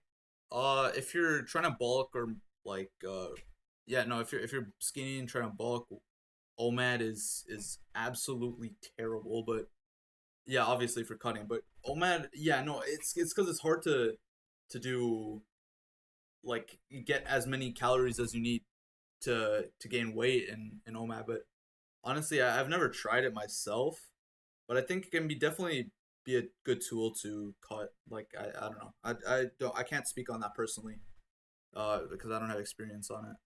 But yeah, let's get Harpreet in here and then God King if he wants to. All right, Harpreet, how you doing, bro? Oh, you're muted, by the way. Hello. Yo, what's up? How you doing? Yeah, I'm good. Thank you for having me on this platform. I know, like, I'm not, a guy, like, technically, but I feel like this is a great server and platform. Like, I actually learn a lot more here than like anywhere else. My question was more about, I think it was like very cardio heavy, right? Because I usually have these lift sessions, so I'm like trying to lift like 5 times a week. Um, I have different split that I'm working on, but I'm trying to cut. And now I'm trying to incorporate like more cardio, but I have not been recovering from my cardio sessions like that well.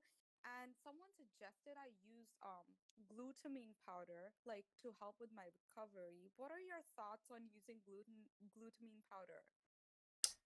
Personally, I've never used glutamine powder myself, but if you're struggling with recovery from cardio, there can be a couple of factors. Either you're not sleeping enough, you're not getting enough calories, not getting enough protein, not enough vitamin D. There's a lot of factors that go into it. You could also be overtraining and getting too much cardio.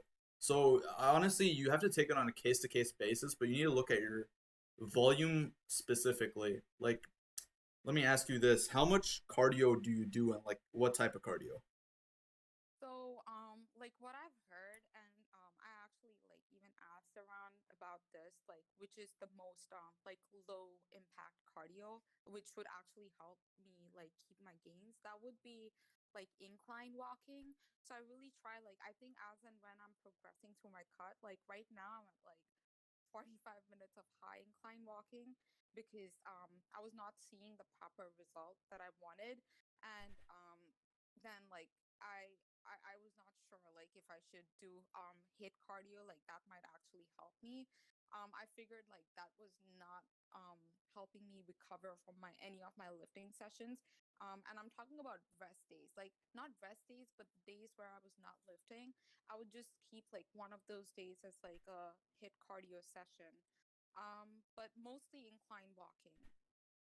Okay, and how you like an approximate time of like how long you're doing your 45 minutes. 45 Like minutes. 45 minutes, and I incline walk on like say 12. I think it depends on like treadmill to treadmill, but like 3.3 miles an hour with like a decent incline, which it's not like I'm heavily breathing or any of that.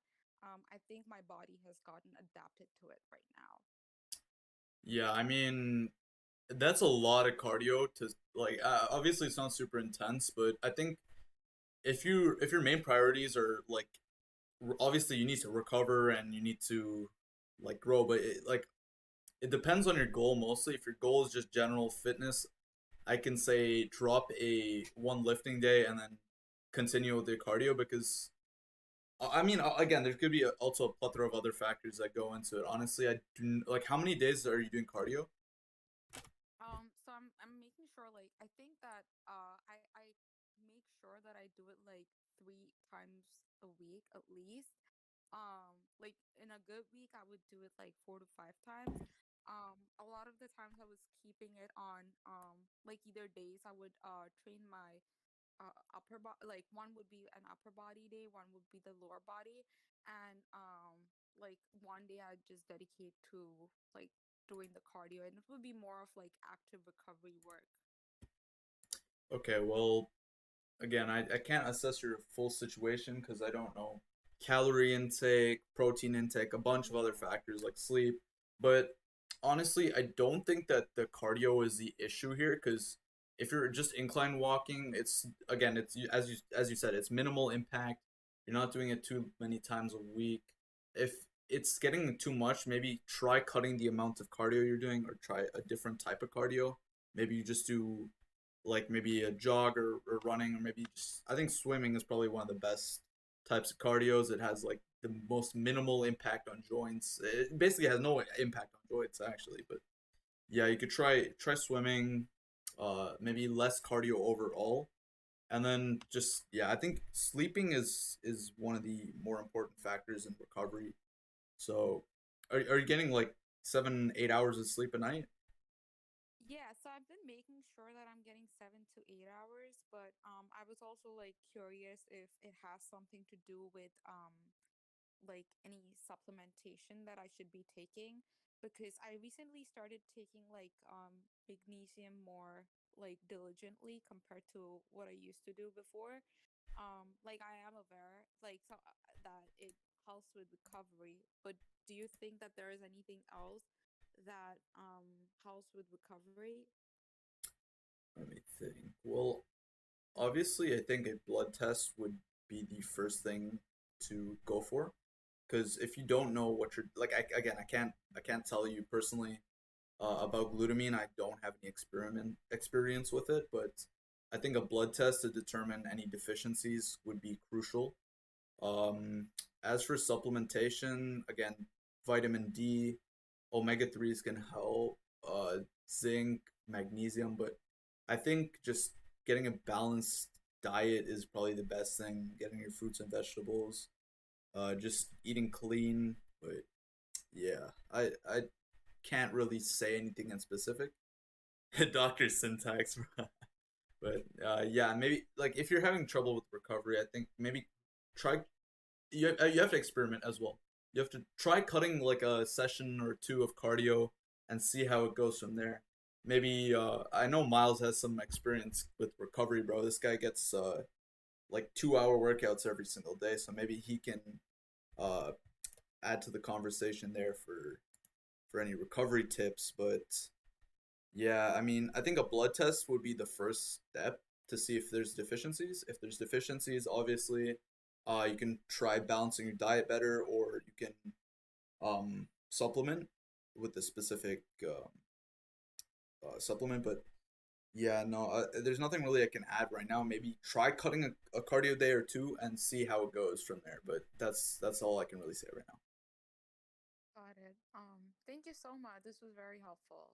No problem. And if you have any other questions, just give me a DM or just add me in the lecture chat. I recommend also joining the full cult because there's a fitness channel that could definitely help you out. There's a lot of other people that aren't here that can provide some knowledge. So, Yeah, sounds good. Thank you. no problem. Do you need me to move you back to the audience? Yeah, I think that's fine. You can move me back to the audience. Okay. All right. Let's get God King up real fast. See what he has to say. Oh shit, I'm back, boys. Hello. Yo, what's up? Yeah. So, what was it I was gonna say? Yeah, we were talking about or you were talking about the cardio, right? So about the cardio, like as you said, cardio is not gonna cardio isn't really gonna affect your gains, as you said, or at least not like muscle gains, like how much muscles you're gonna build or whatever. One more So time, sorry. I was just going through the yeah, chat. I got Sorry. distracted by the chat as well. Who's getting bad?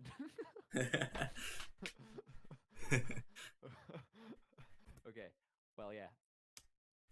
So you were saying that the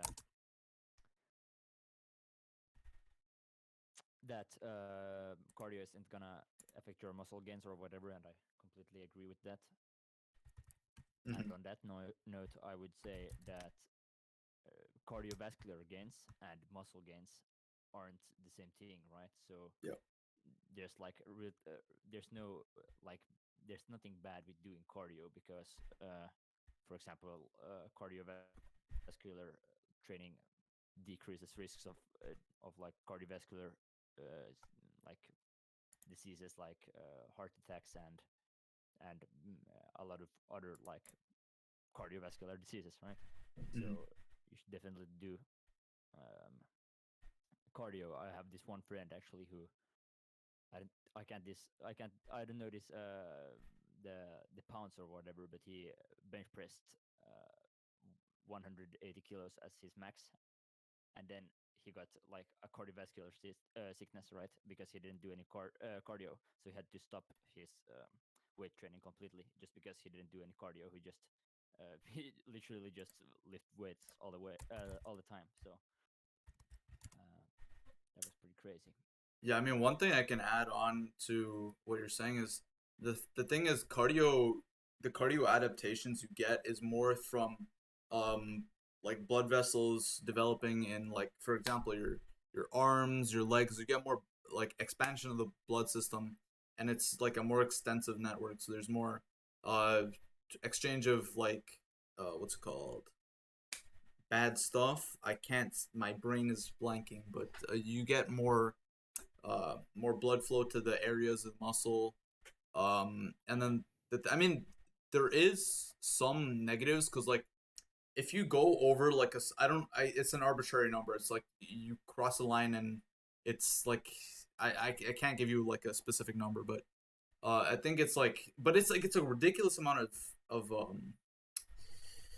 cardio you have to do to surpass the number where the cardio adaptations interfere with muscular gain. So the thing is, you're not really gonna cross that line, and even if you do, in the long term, the amount, like the cardio you do get, it'll improve blood flow, it'll improve the work capacity you have, which will allow for more volume, which means more gains. Yeah, and also I think it's like just in general having a good, like, I don't actually know what the word is in English. It's called kunto in Finnish, but it means like how far you're able to run. I guess having a good cardiovascular physique or whatever. I think it's really important to actually do cardio because it's a little, or before, like a few years back, I hit the gym like 4 or 5 times a week, but I basically didn't do any cardio, so I couldn't even run for like 1 kilometers or whatever. 1.5 kilometers was maybe my max, and then I got into the military last year, and now I can, just because of the cardiovascular training in the military, I run a 5K easily under half an hour. So. And I could probably run like a 10K if I wanted to. So I think it's really important to do a cardiovascular physique or training, because I feel much more healthier right now than I did like a few years back when I couldn't run. It gives you a sense of confidence almost that know that you're able to run long distances if you need to, in my opinion. So that's also like a confidence booster other than just, growing your muscles bigger. But Definitely. on that note, I don't really have anything more to say. Well, yeah, thank you for sharing. I mean, yeah, as you were saying, like cardio is not something that's a danger to you. Being able to like walk down the stairs and not be completely exhausted is so I'd say that's pretty important, man. But just going like if you start running, and you're able to run and run and run and run and not feel exhausted, it's like it's the best feeling ever. Exactly, and I think that honestly, when I started running, it's given me a lot more energy throughout the day, because simple tasks like just like walking outside isn't bringing my heart rate to 180, So yeah. Let's see. Cardio will give you strength and endurance, definitely. Yeah. Well, let's see if someone else wants to join. Do you need me to move you back again? No, I can't play. Okay. I'll talk to you later. See you, bro. Thanks for joining. Yeah, no, I saw your message. I'm just having a little bit of trouble like going through it. Like how do oh, hi, I do, Miles. Fucking chat. Appreciate it, bro. Absolute chat, man. This is legendary shit. I mean, Dude, these lectures are fucking taking off, bro. yeah, bro. At one point at the start of the lecture, we had like 70 people, man. Dude, this is what it's fucking about, bro. You're on your grind, you're fucking helping people. Like, dude, this is the shit that honestly makes me happy. So I'm gonna give my quick 2 cents on this. Before I give my tips on nutrition and I guess just fitness in general. Just guys know I tend to go 110% into everything I align with. So like I work out 2 times per day and like do a cardio session, and I'm on a pretty heavy caloric deficit right now that I don't really recommend. I know my boy Lewis and I were talking about it. I'm like on like a 1,500 to 2,000 calorie deficit right now, and I'm losing about like 3 pounds of fat a week, which is like a lot, but I'm used to it right now. And my advice to you guys is to find something that works for you. So there's no right answer when it comes to nutrition or fitness. Just find something that you can implement and something you can keep consistent. Because I know that I've adapted to kind of this routine, and I know it's been 2 months, and a lot of people think I can't do this for the long run, but my body feels amazing. I feel good. My mind, I'm feeding my mind. I'm doing everything I need to. So I found a strategy that works for me, but it's all about finding a strategy that works for you. You don't have to spend like millions of hours online looking up the best nutrition plan. Just try to eat healthy, stay away from processed foods. Don't snack. I don't snack. That's something that was easy for me. I cut out snacking, so I just eat meals. And yeah, drink a lot of water. And sleep's very important. And yeah, just like go from there. Make sure you're consistent though. Like the best plan is when you're consistent. And yeah, man, that's all I can say on it. I'm still like somewhat new to like, fucking eating right, because I was a slob like half a year ago, always eating the fucking worst shit. But now I'm eating good stuff, and I'm figuring out foods that I like and enjoy and stuff I can do to help me stay consistent. So yeah, like I'm reading the chat. Constant wake up time is the most. Yep. Sleep, dude. Sleep is literally like half of working out. Like you don't make your gains if you don't get good sleep. You want to make sure you're sleeping every fucking night, sleeping well, and yeah, prioritize the sleep. I mean, Hamza says 8 to 10 hours. I agree with him. So get 10 hours of sleep if you're hitting the gym hard. The harder you hit the gym, the more time you need for your body to recover. And yeah, I'm gonna say one more thing. If you're like really into fitness, like I am, and like really trying to get good gains, I've been using the Whoop. It's a band. It's pretty costly. There's a subscription service which fucking blows, but I've been using it. It's like $30 a month.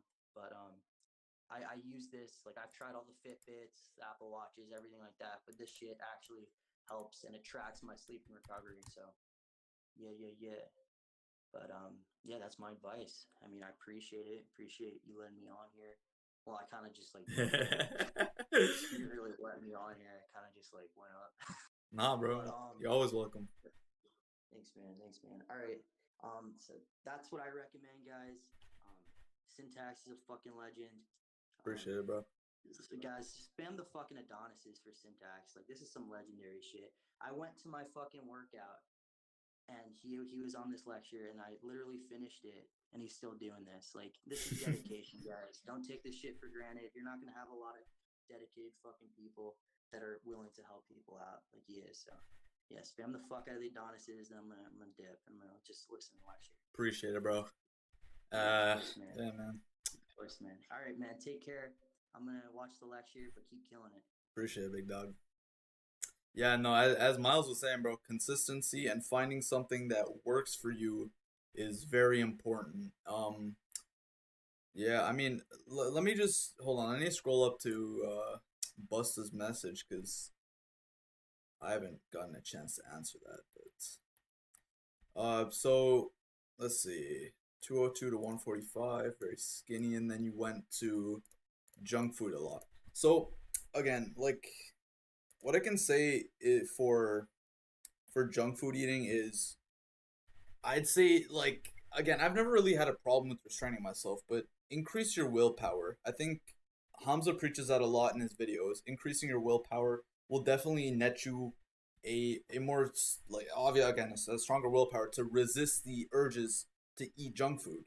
If you, like for example, the way he does it is he has a chocolate bar on his desk that he uses to actively increase his willpower. That's one way. I'd say meditation, just separating your mind from your thoughts, like you from your thoughts, can definitely help to help, like, to get rid of your urges, or like at least be able to disassociate yourself from the urges. Yeah, like yeah, as Lynn Luca is saying, meditation helps everything in your life. Meditation is good. Meditation is great.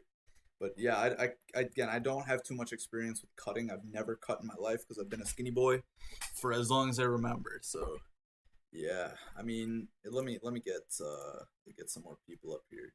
Papega for life. Let's get you up here, big dog. I feel like if I snack now or now, yeah, we can hear you, bro.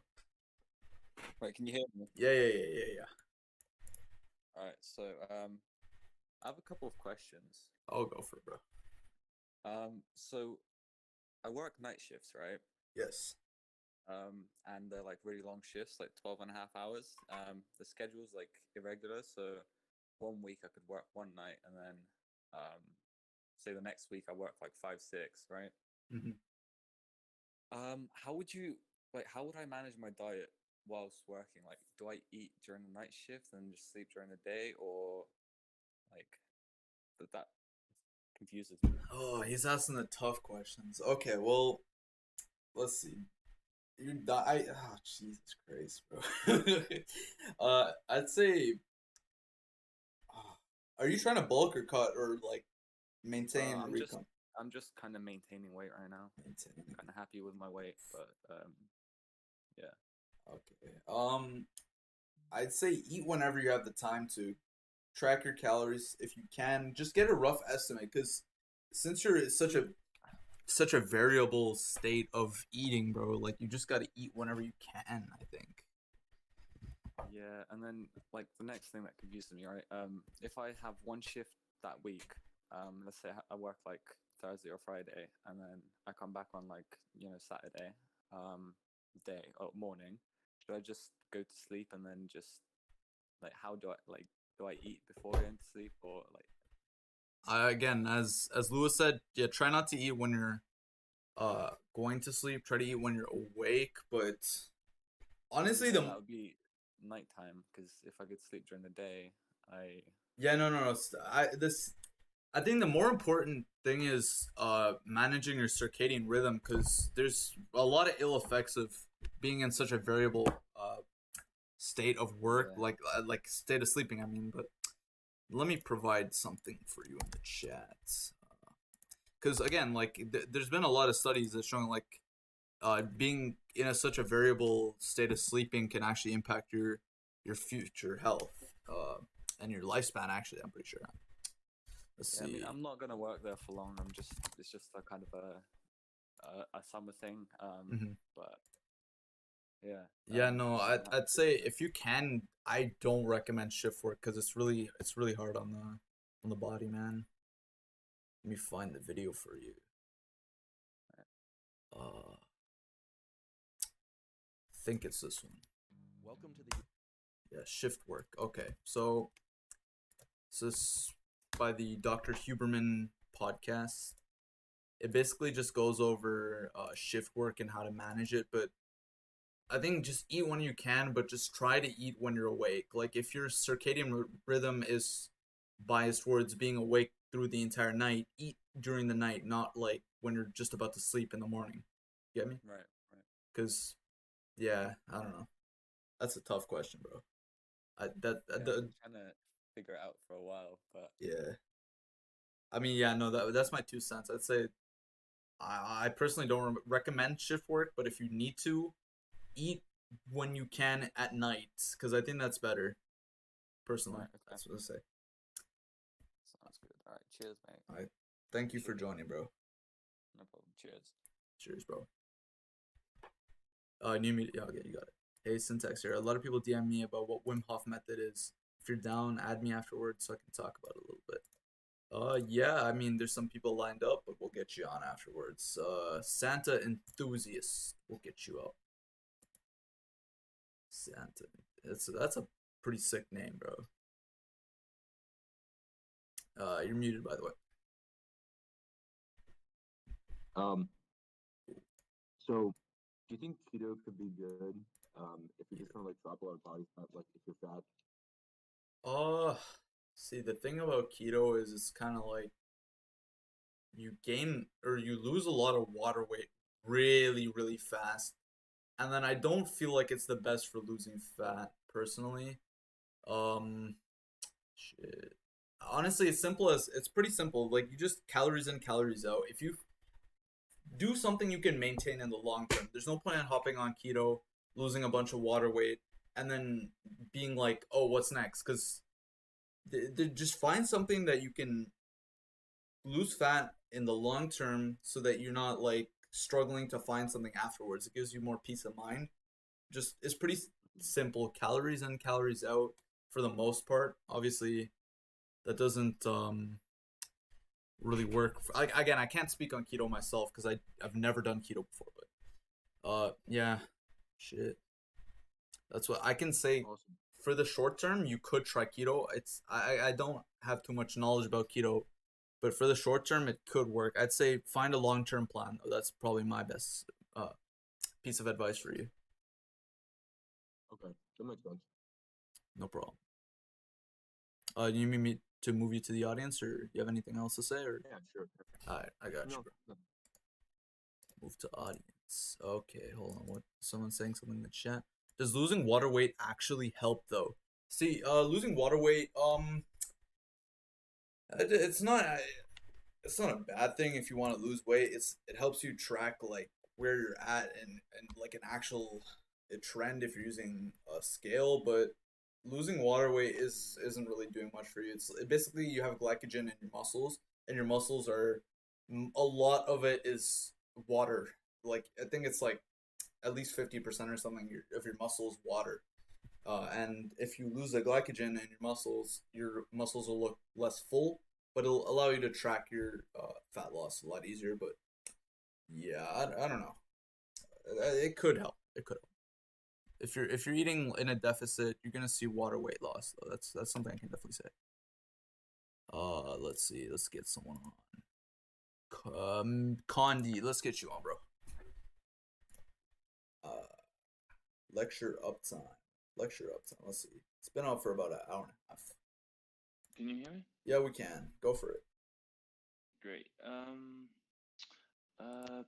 But I hope she's still in the chat. If she isn't, that's kind of sad. But it's about recovery. Just a few tips that helped me. And the first one is always like stretch after a workout. I know it's kind of boring, but it really helps. Like it really helps your muscles. Always stretching. And the second one is taking cold showers also helped me. It's also great for a lot of other reasons, but it helps my recovery. I know boxers also do it. They take like cold ice bath and stuff. I just take normal cold showers. And yeah, that was pretty much it, just to help her recover. Oh, thank you. That's it. You have anything else to share? You can share your journey. You can share anything you have to say about nutrition. No, that was pretty much just it. Yeah. All right. Thank you for sharing, bro. And yeah, I wanna say thank you for this, man. It's great. Bro, of course, man. I'm just here to help people, give people as much information as I can, give people a platform to share whatever they want to, man. I'm just trying to teach people, you know? It's great. Yeah. You need me to move you to audience? Yeah, please. Got you. Yeah, no, definitely. As you were saying, man, like ice baths, like cold showers, it can definitely help with recovery. So give them a go, man. Stretching as well. If you have a Theragun, bro, Theraguns hit different. Alright, Mr. J, let's get you on, bro. Where can go for it, Mr. J? We cannot hear you. Oh, there you are. You have to have me on. So yeah, like with my sort of workout routine, what I tend to do is it's like the basics. So I said it earlier in the chat. What I tend to do is running. So I'll do running for about a kilometer, just to like kickstart it, get my heart rate pumping, and then it's pretty much set in stone. After I've done that, I'll probably just do a bit of bench press. But what I sort of think, right, I don't think I'm progressing enough, like in terms of progressive overload. What I'm sort of doing is getting used to handling the smaller weights. So in terms of, maximizing my strength. When would you say that I should introduce progressive overload? In the first month, or? Bro, you should implement progressive overload as soon as you can, because look, I mean, when you're a beginner to the gym, I recommend starting slow, maybe like the first week or two. Just start with like less weights than you think you could do, just so you like kind of get used to the movements. You know, you're not gonna get super sore from it, so you just get into the habit of it. But progressive overload is something you want to implement from the very start of your training. Every single day or every single workout, every week, you're gonna add weight. It's not like, Yeah. yeah, you wait a month and then you start progressive overload. Because the thing is, the only way you're gonna build muscle and strength is through progressive overload. There's no point in Yeah. having like a little trial period where you're just lifting the same weights over and over again. So start with less weights, as Isolate is saying, and then after time, add reps, add weight, add sets, etc. You know. Because especially for me, right, I can be very inconsistent, but for the past week, obviously, thanks to all you guys, doing all this really good work, it's very inspiring and motivating as well. So, even today when I did a workout, it was very, I felt really good, and I feel like now the more I do it, I feel like doing it a lot more and being a lot more consistent, because my sort of goal now is to obviously bulk up, but I want to look in good shape as well. Um, my other question was this: do you think creatine helps um, when it comes to that? Creatine, I mean, yeah, creatine can help. I would say that it's literally not necessary at all, but it's quite cheap. You can definitely get Yeah. it. The what creatine does, it just increases the amount of water retention in the muscle. So it can increase performance by like maybe 5% max, and it doesn't always do that. But yeah, yeah, creatine is, and it's quite cheap. So I think creatine could be something to go for. Yeah, I do think that helps.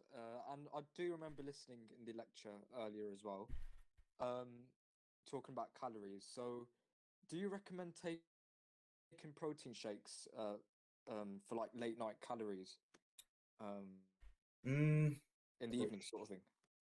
yeah, I mean, as long as you like again, it doesn't really matter when you have your protein shake. First of all, I just want to address that meal timing Yeah. is pretty non-existent. There is some sort of anabolic window, but it's much larger than people think. So, I'd say having a protein shake later on in the day is perfectly fine, dude. There's no harm in that.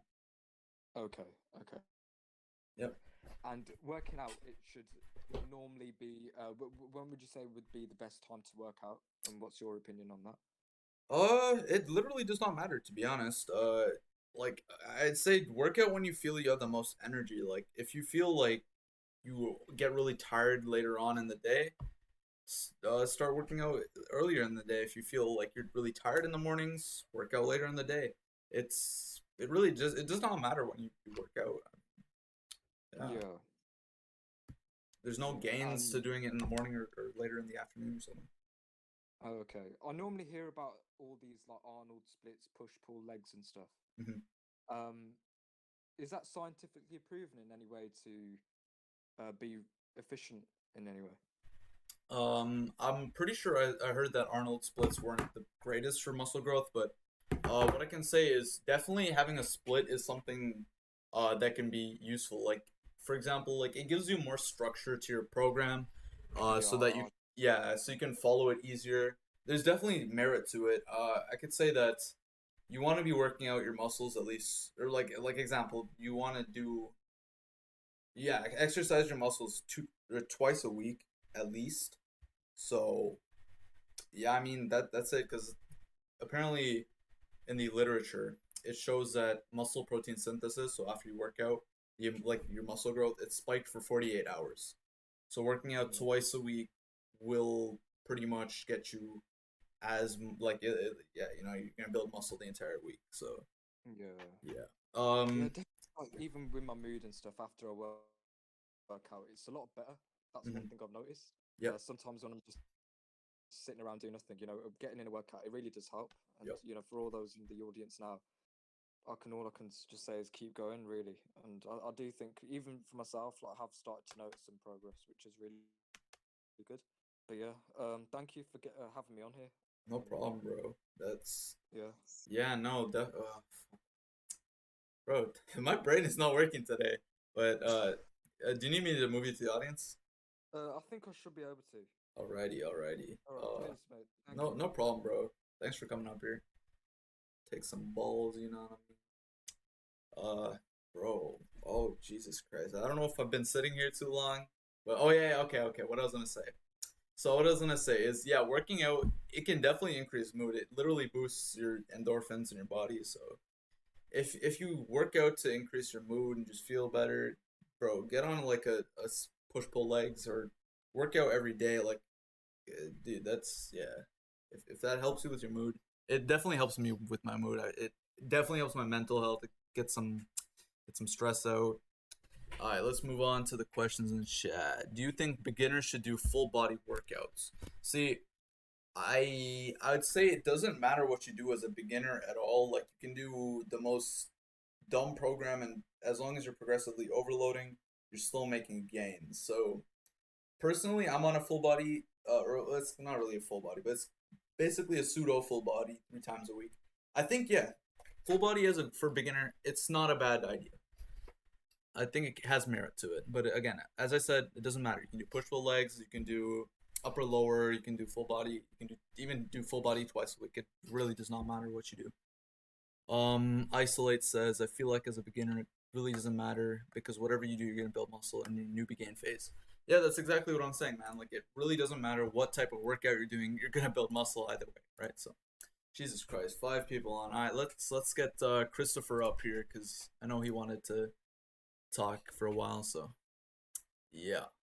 Christopher, bro, how you been doing? Hello, can you hear me? Yeah, we can hear you. Hey, what's up, bro? Whoa, first of all, man, you're a fucking killer. That's love, bro. These lectures are amazing. I'm actually kind of like sad because like I forgot like the time zones, but I just clicked on the thing to which, by the way, if you didn't know, which can like give you a notification if you react to like the thingy. So yeah, I just did that so I don't miss any more of the lectures.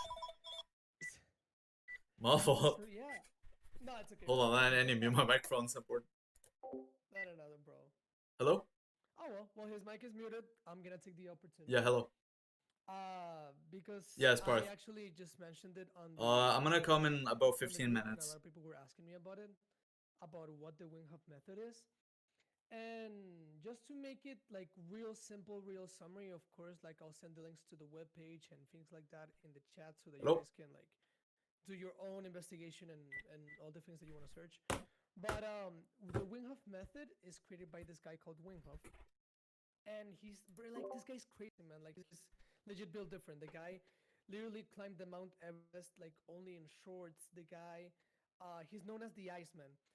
He's also like broken millions of records, like of like cold retention and being underwater. He held himself only with a finger, like in those two big balloons. I don't know how to say it in English. He just like held himself with his own body, literally from a finger. Like the guy's pretty crazy. And at the beginning, people saw him and they were like, "Oh my god, this guy's insane! Like he's a freak of nature." But then he's like, "No, I can teach people."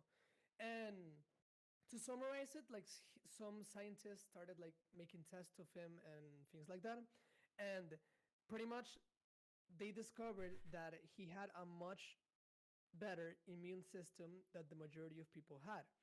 And they asked him what type of things that he did, and he literally said that he only was able to achieve that by the power of his breathing and cold management. And they still took him as a freak of nature, but then he took 30 subjects, which he put them through his method, and they took 30 control, and pretty much the results were that they injected kind of like a bacteria into him, and he was able to not have any symptoms and be good. The 30 people who he trained also didn't got any symptoms, and of course the other 30 people that they had for control, they actually got really sick and they got diarrhea and all of these things, and it was really bad. So then that's when he became popular, and he released something that is called the Winghoff Method. Now, the Winghoff Method bases itself in three pillars. The first pillar, which is breathing, the second pillar, which is cold therapy, and the third pillar, which is like commitment. He calls it like that, but it's pretty much like what we already do: meditation, journaling, like the awareness of one's self. And the breathing aspect is a breathing technique that he utilizes. It's kind of like a breathing exercise where he explains that you're able to like oxygenate your body, which allows you to just get a better immune system and strengthen it. And also by the cold therapies, it allows you to be able to withstand cold very much better. And again, as I said, boost your immune system. So some of the benefits that he claims is that he can boost your immune system, your concentration, your muscle recovery, your mental well-being, your willpower, your energy, symptoms of depression, stress, and it can help you sleep. So there's a lot of things. um, and yeah, it's really cool. It's something that I've been doing for a while now, and I can personally say that it's crazy. It's literally like getting high, but like by breathing. Yeah, man, no, it's crazy. But literally by breathing, bro, it's crazy. I swear. So yeah, I have the full 10-week like program that he made, where you week by week, like like progressive overload, where you increase like the doses and your retention times and your cold exposure and all that. So I'm trying to upload it to Mega so that I can directly share it with all of you guys. And I feel like I can do it. It's gonna take a while, but for whoever wants it right now, just message me on private, like just DM me and give me your Telegram, and I'll send it over to you. But yeah, I'm gonna upload it to the Mega so that you guys can have it. It's like really crazy, guys. And then, as I said before, like it really helps with muscle recovery, and also, so syntax, it's really crazy. So he did a test where you had to do push-ups, and I'm like, oh, sick. And I did the push-ups, and I got 17. So then I rested for a long time, and then I went back to the exercise that he did, where you had to do like this crazy breathing technique. And then he said, do push-ups without breathing anything, like just without any breath, after doing the breathing exercise that he did, and do push-ups, bro. And I was able to get 50 push-ups. That's crazy, bro. Without breathing, bro. It was like this crazy thing. So yeah, it's like really insane. So as I said, I'm uploading it so that I can send it to you guys. But yeah. Wait, really so it doubles your push-ups. Does that mean I can do 100? No, I'm playing. No. Like it does. Nah, bro. I guess to an extent, yes, I can agree to an extent, but if no way I'm getting to 100 push-ups, bro. No. I don't know, but like literally just like bro, I thought that it was cap, and then I did it, and I'm like, oh my god, this shit's crazy. Nah, so yeah, I'll just send it to I've you tried guys it, at bro. the end of the day. Yeah, you guys can just try it, and if it works, it works. Like I'm just trying to like it's something that has worked for me. So if it can help you guys, then hey, take a look at it. So yeah, I just wanted to because like a lot of people were asking me. So yeah, that's what it is. It's like a breathing technique and like this cold exposure and all of that. So yeah, anybody, I'll send the link later. But anybody who wants it right now, just DM me your Telegram, and I'll send it to you boys. Yeah, definitely plug me on that program, because I kind of I need the sauce, but yeah. Yeah, bro, for sure. Thank you for coming up here, bro. Yeah, bro, no problem. Actually, I wanted to ask you, but I think it's because I joined late. So if you already answered this, don't answer it again. Just continue with the people. I'll answer But I it. heard that you guys were talking about cardio, and you were saying how like cardio doesn't affect your gaining of weight. And like I'm trying to bulk, so I have like avoided cardio. So like, will cardio not make me lose weight? Is that what you mean? Well, see, the thing is with cardio, it's as long as you're not going overboard, it's not killing your gains. But the thing is, if you're trying to bulk and you're doing cardio, the only thing is you have to manage cardio in with your bulking, so you're gonna have to eat more calories overall to manage the calories you burn in cardio. But other than that, if you eat enough food, you're gonna be fine, dude. I'd say it'll help you in the long term, to be honest. Yeah. So it's kind of like supplement one with the other. Mm-hmm. Oh, okay. And last question. Go for it. With supplements, we were kind of talking about it here, but I wanted to wait until we get to the lecture so that, we can like discuss it. But like, personally, I only take like this protein that it says that it has like BCAA and creatine and some other stuff, but I don't know. I don't trust how much doses it has. So I wanted to ask, like, what are some supplements that you take? Any vitamins? Any other things? Like, what do you like? What supplements would you recommend to somebody who's trying to gain weight and just better their health? Okay. Well, again, I don't consider whey protein a supplement, but if we're counting whey protein as a as a supplement, then yeah, well, I guess we'll throw that in the mix. Yeah, I have a lot of protein through whey. I have like a shake every time I work out. Just like actual regular supplements that I take sometimes. I get my omega-3s through a supplement usually. I take vitamin D because like I don't go outside enough, or when I do go outside, it's like nighttime. But sometimes I take a multivitamin, although they're pretty much useless. Sometimes like I have a magnesium citrate supplement, which is something I take every now and then because a lot of people are deficient in magnesium. So ones that I recommend is if you don't get outside enough, I'd say vitamin D, it never hurts. Omega-3s if you're not eating enough fish. Creatine can help, but again, it's not, supplements aren't going to really be the most important factor of your nutrition, dude. As long as you're eating a balanced diet, you should be getting everything you need. And I'd say like people overblow nutrition. It's not that important. If you're training, your training is the most important part of like getting bigger. Right. That's all I have to say. It's like a 70-30 split for training and nutrition. So that's all I have to say. All right, bro. Yeah. For sure. Well, thank you so much for that, man, and thank you for these lectures. I really hope it keeps on becoming an ongoing thing because like they're really sick, bro. Oh, definitely, bro. Go work out, push. Hey, bro, put the work in. But yeah, no, I think I'm gonna try to get one posted on Saturday because on Tuesday I have my black belt testing, so I won't be able to host it at the same time. And then after that, I got school, so yeah. So I'll try to get one out by Saturday or Sunday, probably Saturday. But yeah. All right, bro, for sure. Thank you for joining, and it just yeah, thanks for providing the information on Winghoff, man. Yeah, man, for sure. Take care, boys. Take care, bro. And something I can add about Wim Hof, like I've tried Wim Hof myself with the breathing. It feels like you're on. It's okay. It's a natural crack cocaine, bro. It's like it's amazing, bro. It's definitely any type of like breathing exercises, like natural crack cocaine. No, but like try breathing exercises. Like for example, my grandpa he started doing some like Indian pranayam breathing exercises, and he's noticed like his reoccurring like what's it called throat problems have disappeared. And yeah, but all right, Busta, take it easy, man. Thank you for joining and being part of the lecture. Let me just go through and answer the questions that I missed. Okay, when should I increase my calories to gain more muscle? Okay, so basically whenever you see whenever you see that you're not gaining any weight on like a week to week basis, you should start increasing the amount of calories you're consuming. So for example, if you're in a 10 to 20%, or like say you're in a 10% surplus, if you're not making any gains at all, start increasing your surplus to 15%.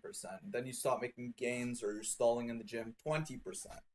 Now over time, if you're still stalling in the gym and you're not making progress, you probably hit the intermediate phase, in which you should get on a new program that has linear periodization, the whole shebang.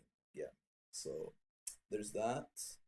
As a beginner, how do I tell if I'm training hard enough? I always leave the gym feeling like I could have done more, or I feel like I'm not sore enough the next day. I've heard training close to failure, 1 to 2 reps in reserve. is optimal, but I'm not educated on the subject and I'd like to hear your input. All right, definitely. So, how do you tell if you're training hard enough in the gym? So, basically, as a novice, you don't really have to get super close to failure unless you're doing isolation exercises, but even then, you don't have to get super close to failure. For example, your compound lifts, you're gonna have you literally can be on like a 1 to 2 rep reserve even on your last set. So again, as a beginner, like you want to shit, bro.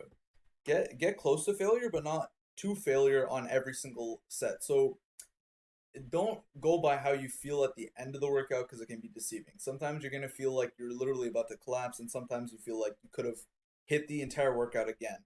But basically, if you're progressively overloading, you're getting decently close to failure, 1 to 2 reps in reserve, as you said, and on your last set, you're getting close to failure or at 0 reps in reserve. You should be training hard enough. Uh, if you're not gaining any muscle over time, though, like again, I need to see your program to tell if you're doing enough exercises and enough training. But again, 10 to 20 sets per week for each muscle group is kind of like the average.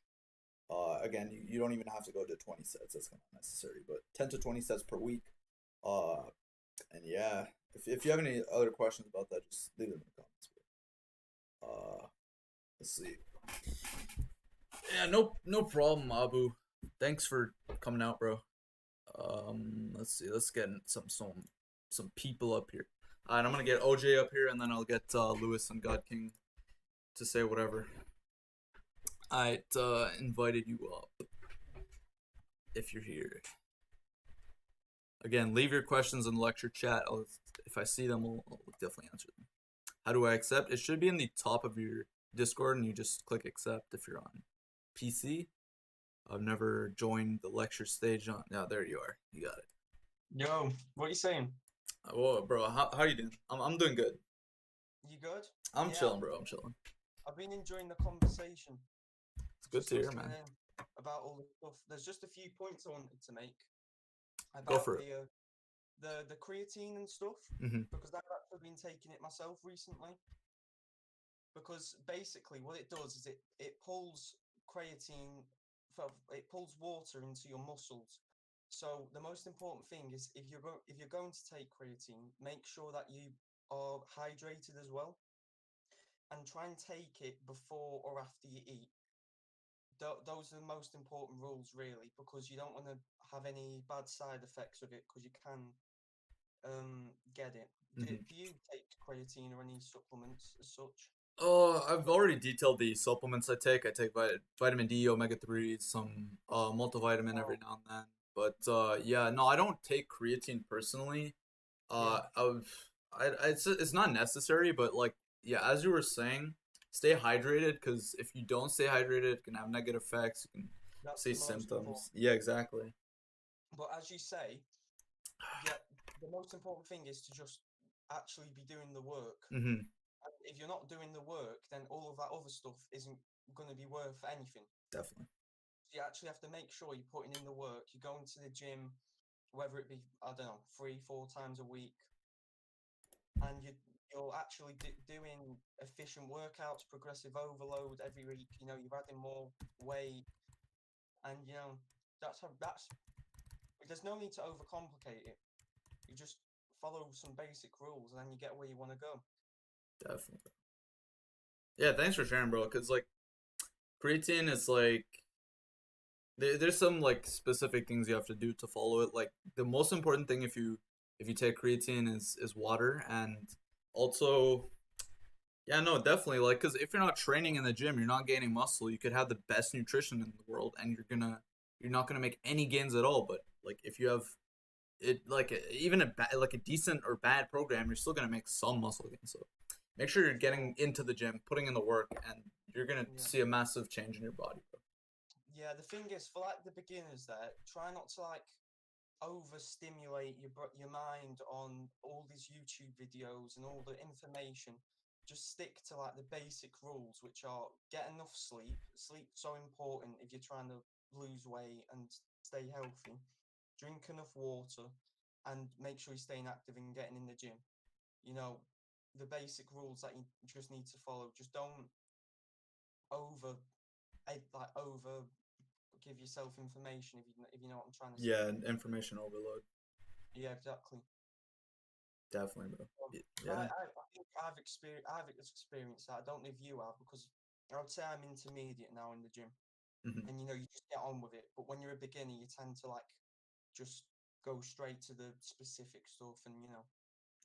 Yeah, no, a lot of beginners, they're like, they go into programs and like they're like, oh, I want to train like an advanced lifter, and they get into these like periodized programs with like evolving rep ranges, and like it's literally not necessary, and you're actually like damaging your gains. It's gonna take like 3 times the amount of time it could have taken to get to the intermediate phase. So just follow the basics, man.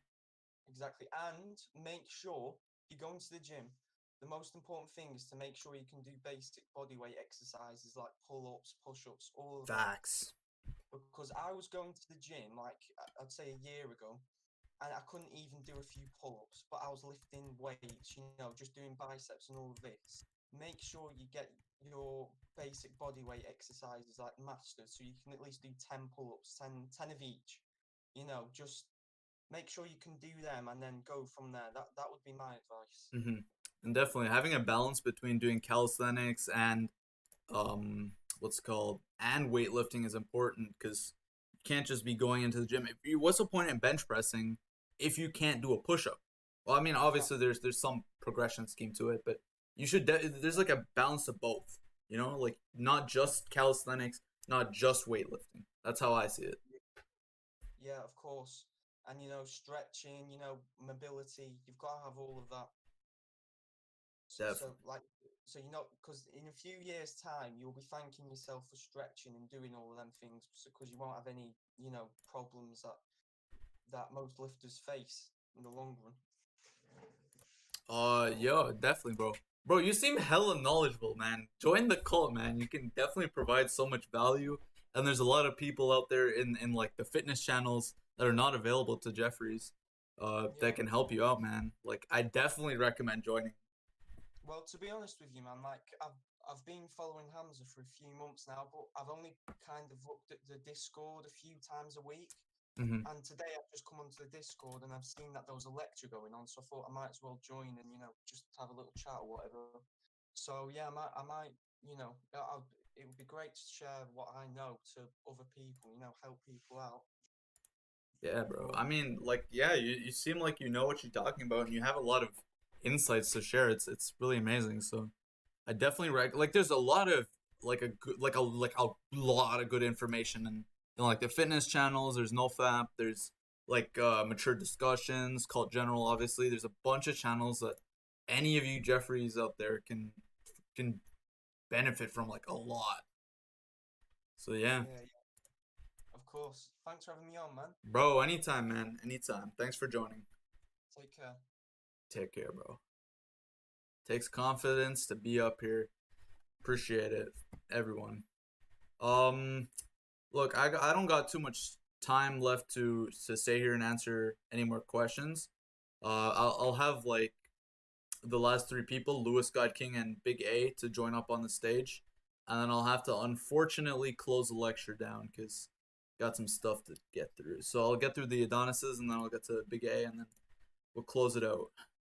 So Lewis, I invited you. I do, man. What? Yeah, we can hear you. Awesome. Alright. I don't think Miles is in here anymore, but I just want to give him a shout out and say when he does say that he puts in 110% of work, he absolutely does. He's been fucking smashing. Definitely. Super proud. Now, are we able to do just like a I think we're going to talk about like a nutrition journey. Mhm. Is that cool? All right. Yeah, sure. I'll briefly cover mine. Just representing all the plant-based homies out there.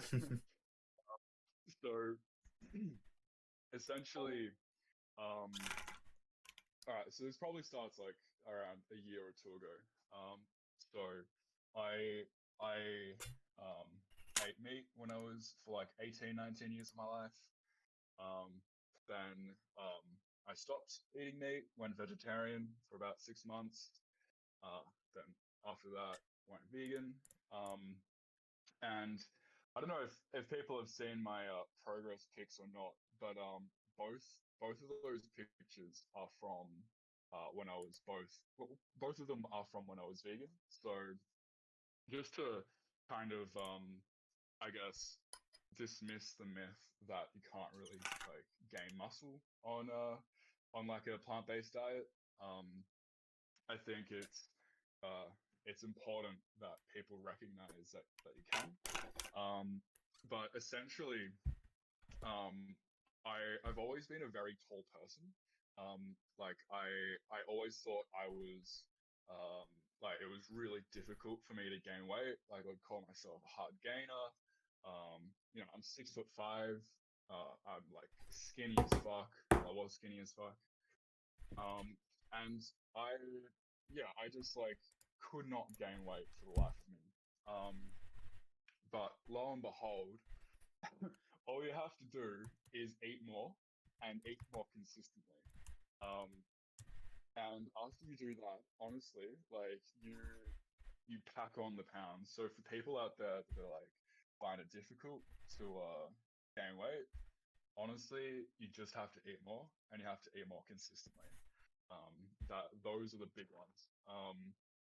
But yeah, that's kind of like a brief kind of like discussion about my journey. Um, just as God King said, it's harder to get enough protein on a vegan diet. I would actually disagree with that. I think it depends on what you're eating. That's the most important thing, because there are obviously plant-based foods that are low in protein, but then there are also plant-based foods that are high in protein. So it just really depends on what you're actually eating and what you focus on eating.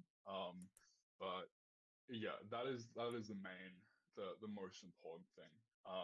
But yeah, man, you said you got to head off, so I won't take up too much more of your time.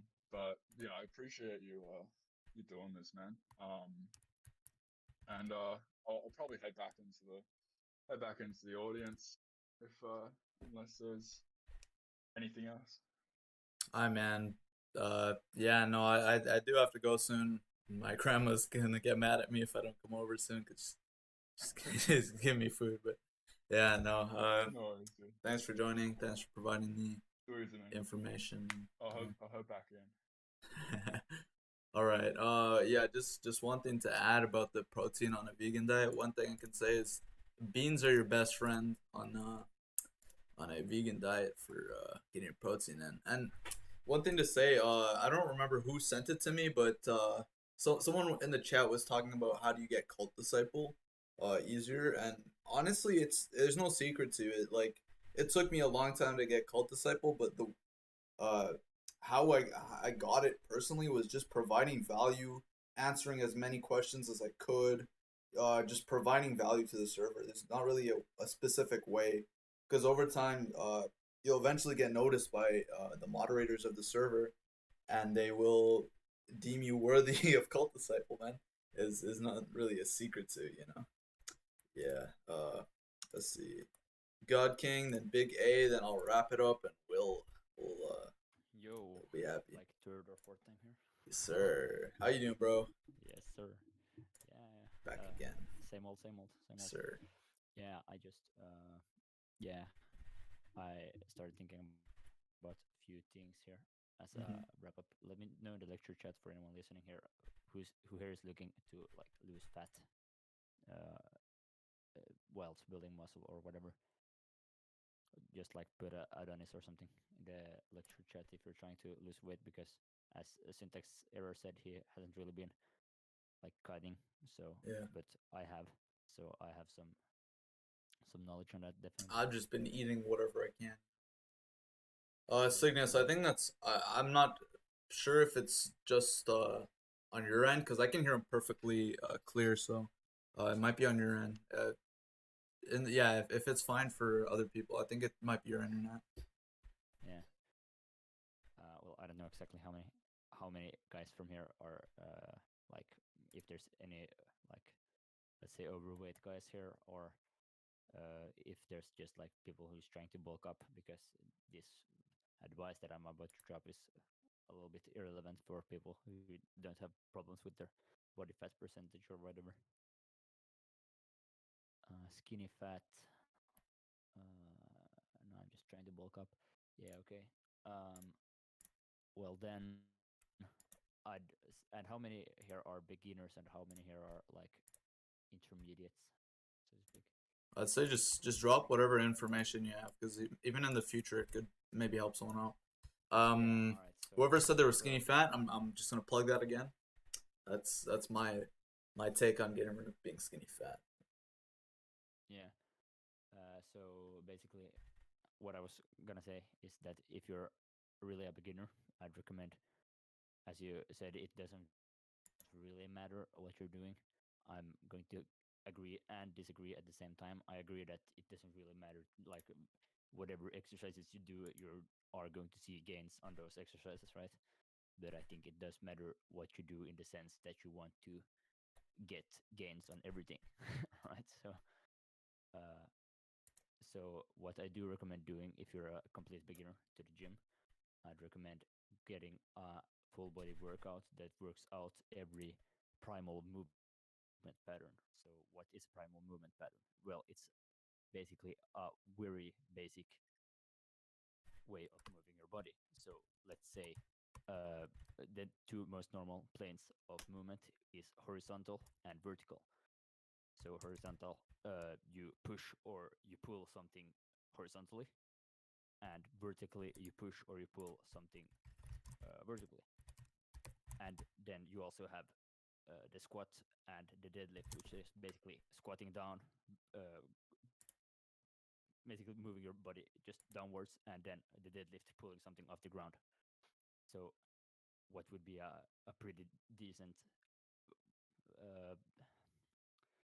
primal movement pattern full body workout would be pull-ups, push-ups, or then lat pull downs, or bench press, or whatever. Uh, and then we would have rows and overhead press. And then we would of course have our squats and our deadlifts, and that would be a super solid workout routine for anybody starting to work out, or if you've worked out for a couple of years and you're not seeing any results, just start doing those simple exercises and start doing progressive overload, as Syntax have been speaking about. Yeah, the big three, man: squats, bench, deadlift. I'd also say add overhead press and some rows in there, and life's good, man. Yeah, for sure. And then the last final thing before I'm uh, letting you off, or whatever, before I'm heading off, and you can wrap up the lecture, is for anybody who is trying to lose fat, but doesn't really or couldn't really bother counting calories, and don't really want to count calories or whatever, like for the weight loss reasons. I recommend fasting, and fasting like 24 to 36-hour fasts. Just like amazing results. I don't really know what else to say. Like fasting is there's I argue there's no better way to lose weight. Like if you're overweight and you're a little bit lazy, also just do fasts. 24-hour fasts, 36-hour fasts, doesn't really matter. And staying consistent with the fasts, like 2 or 3 fasts a week. Or 3 is a little bit hardcore, but 1 or 2 24-hour or 36-hour fasts per week. If you're like overweight, 1 or 2 months, you're gonna be the leanest you've ever been in your life. Yes. And yeah, that's basically all I have to say as finishing words. And I hope that everybody who I wish the best of luck to everybody who has stayed out throughout the lecture here and been kind of chilling, you know. And hope you make good progress in the gym and are able to see results. Okay. Especially you Syntax for also especially for you Syntax, since you hosted the lecture, of course. And yeah, don't really have much else to say. I'll see you guys later in the chat. Thank you for joining, God King. Yeah, no problem. Bro, God, clap it up for God King, bro. This guy, he joined multiple times, provided so much valuable advice for you guys. Clap it up for this dude. Get some Adonises, some claps, bro. This guy truly deserves his role, man. That's amazing. Yeah, and just to add on, intermittent fasting, bro. It reduces the amount of calories you consume. You have a less of a time window, so you can be more full throughout the day. You know, just I don't know. That's my take. But let's get Big A. Sorry, I'm so tired, boys, because I mean I've been here for like 2.5 hours speaking. So, Big A, how you doing, bro? I'm good, bro. How are all y'all? Hope you guys are good. All right, so I just wanted to share some knowledge, some top tips for you guys. I have some experience, well, some. I have quite a bit of experience. If you guys are newbies, I was kind of in that position about a year ago. Yeah, just about a year ago. So I'm pretty knowledgeable when it comes to fitness and nutrition. I wouldn't say I know everything, but I did want to share this infographic, which I will just go through quickly, which essentially just okay, so a lot of you guys are talking about like you want to bulk up and you want to lose weight and stuff. And I just have to say that the most important thing is training and calories.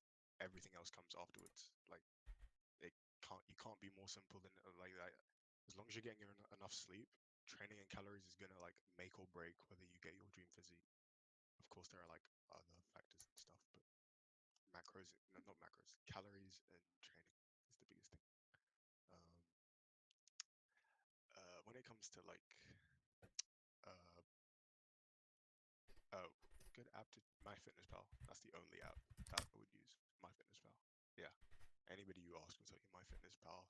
Like it normally has like a QR code scanner which you can just quickly do. So that's like all of your problems solved. Yeah. You want to like make sure you're like on top of like your burning, like how many calories you burn a day and stuff. Yeah. That's pretty much it. I just wanted to make sure that you guys understood that training, rest, and calories are the most important part of your fitness journey. Thank you for sharing, bro. That's lit, bro. Dope. Thanks for joining. I appreciate that. Okay. You know, I'll get one more person if anyone wants to join, but if nobody like wants to get up here and share anything or ask questions, I'll wrap it up.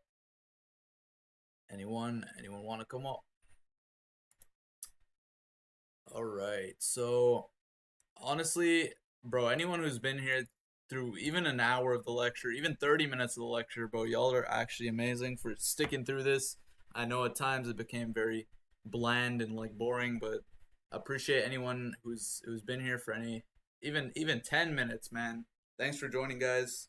I really appreciate it. I'll try to get another lecture on Saturday. I'll get more discussion from the audience so that I can answer more questions, but thanks for coming out, boys and girls, if you're here. But have a good one, boys.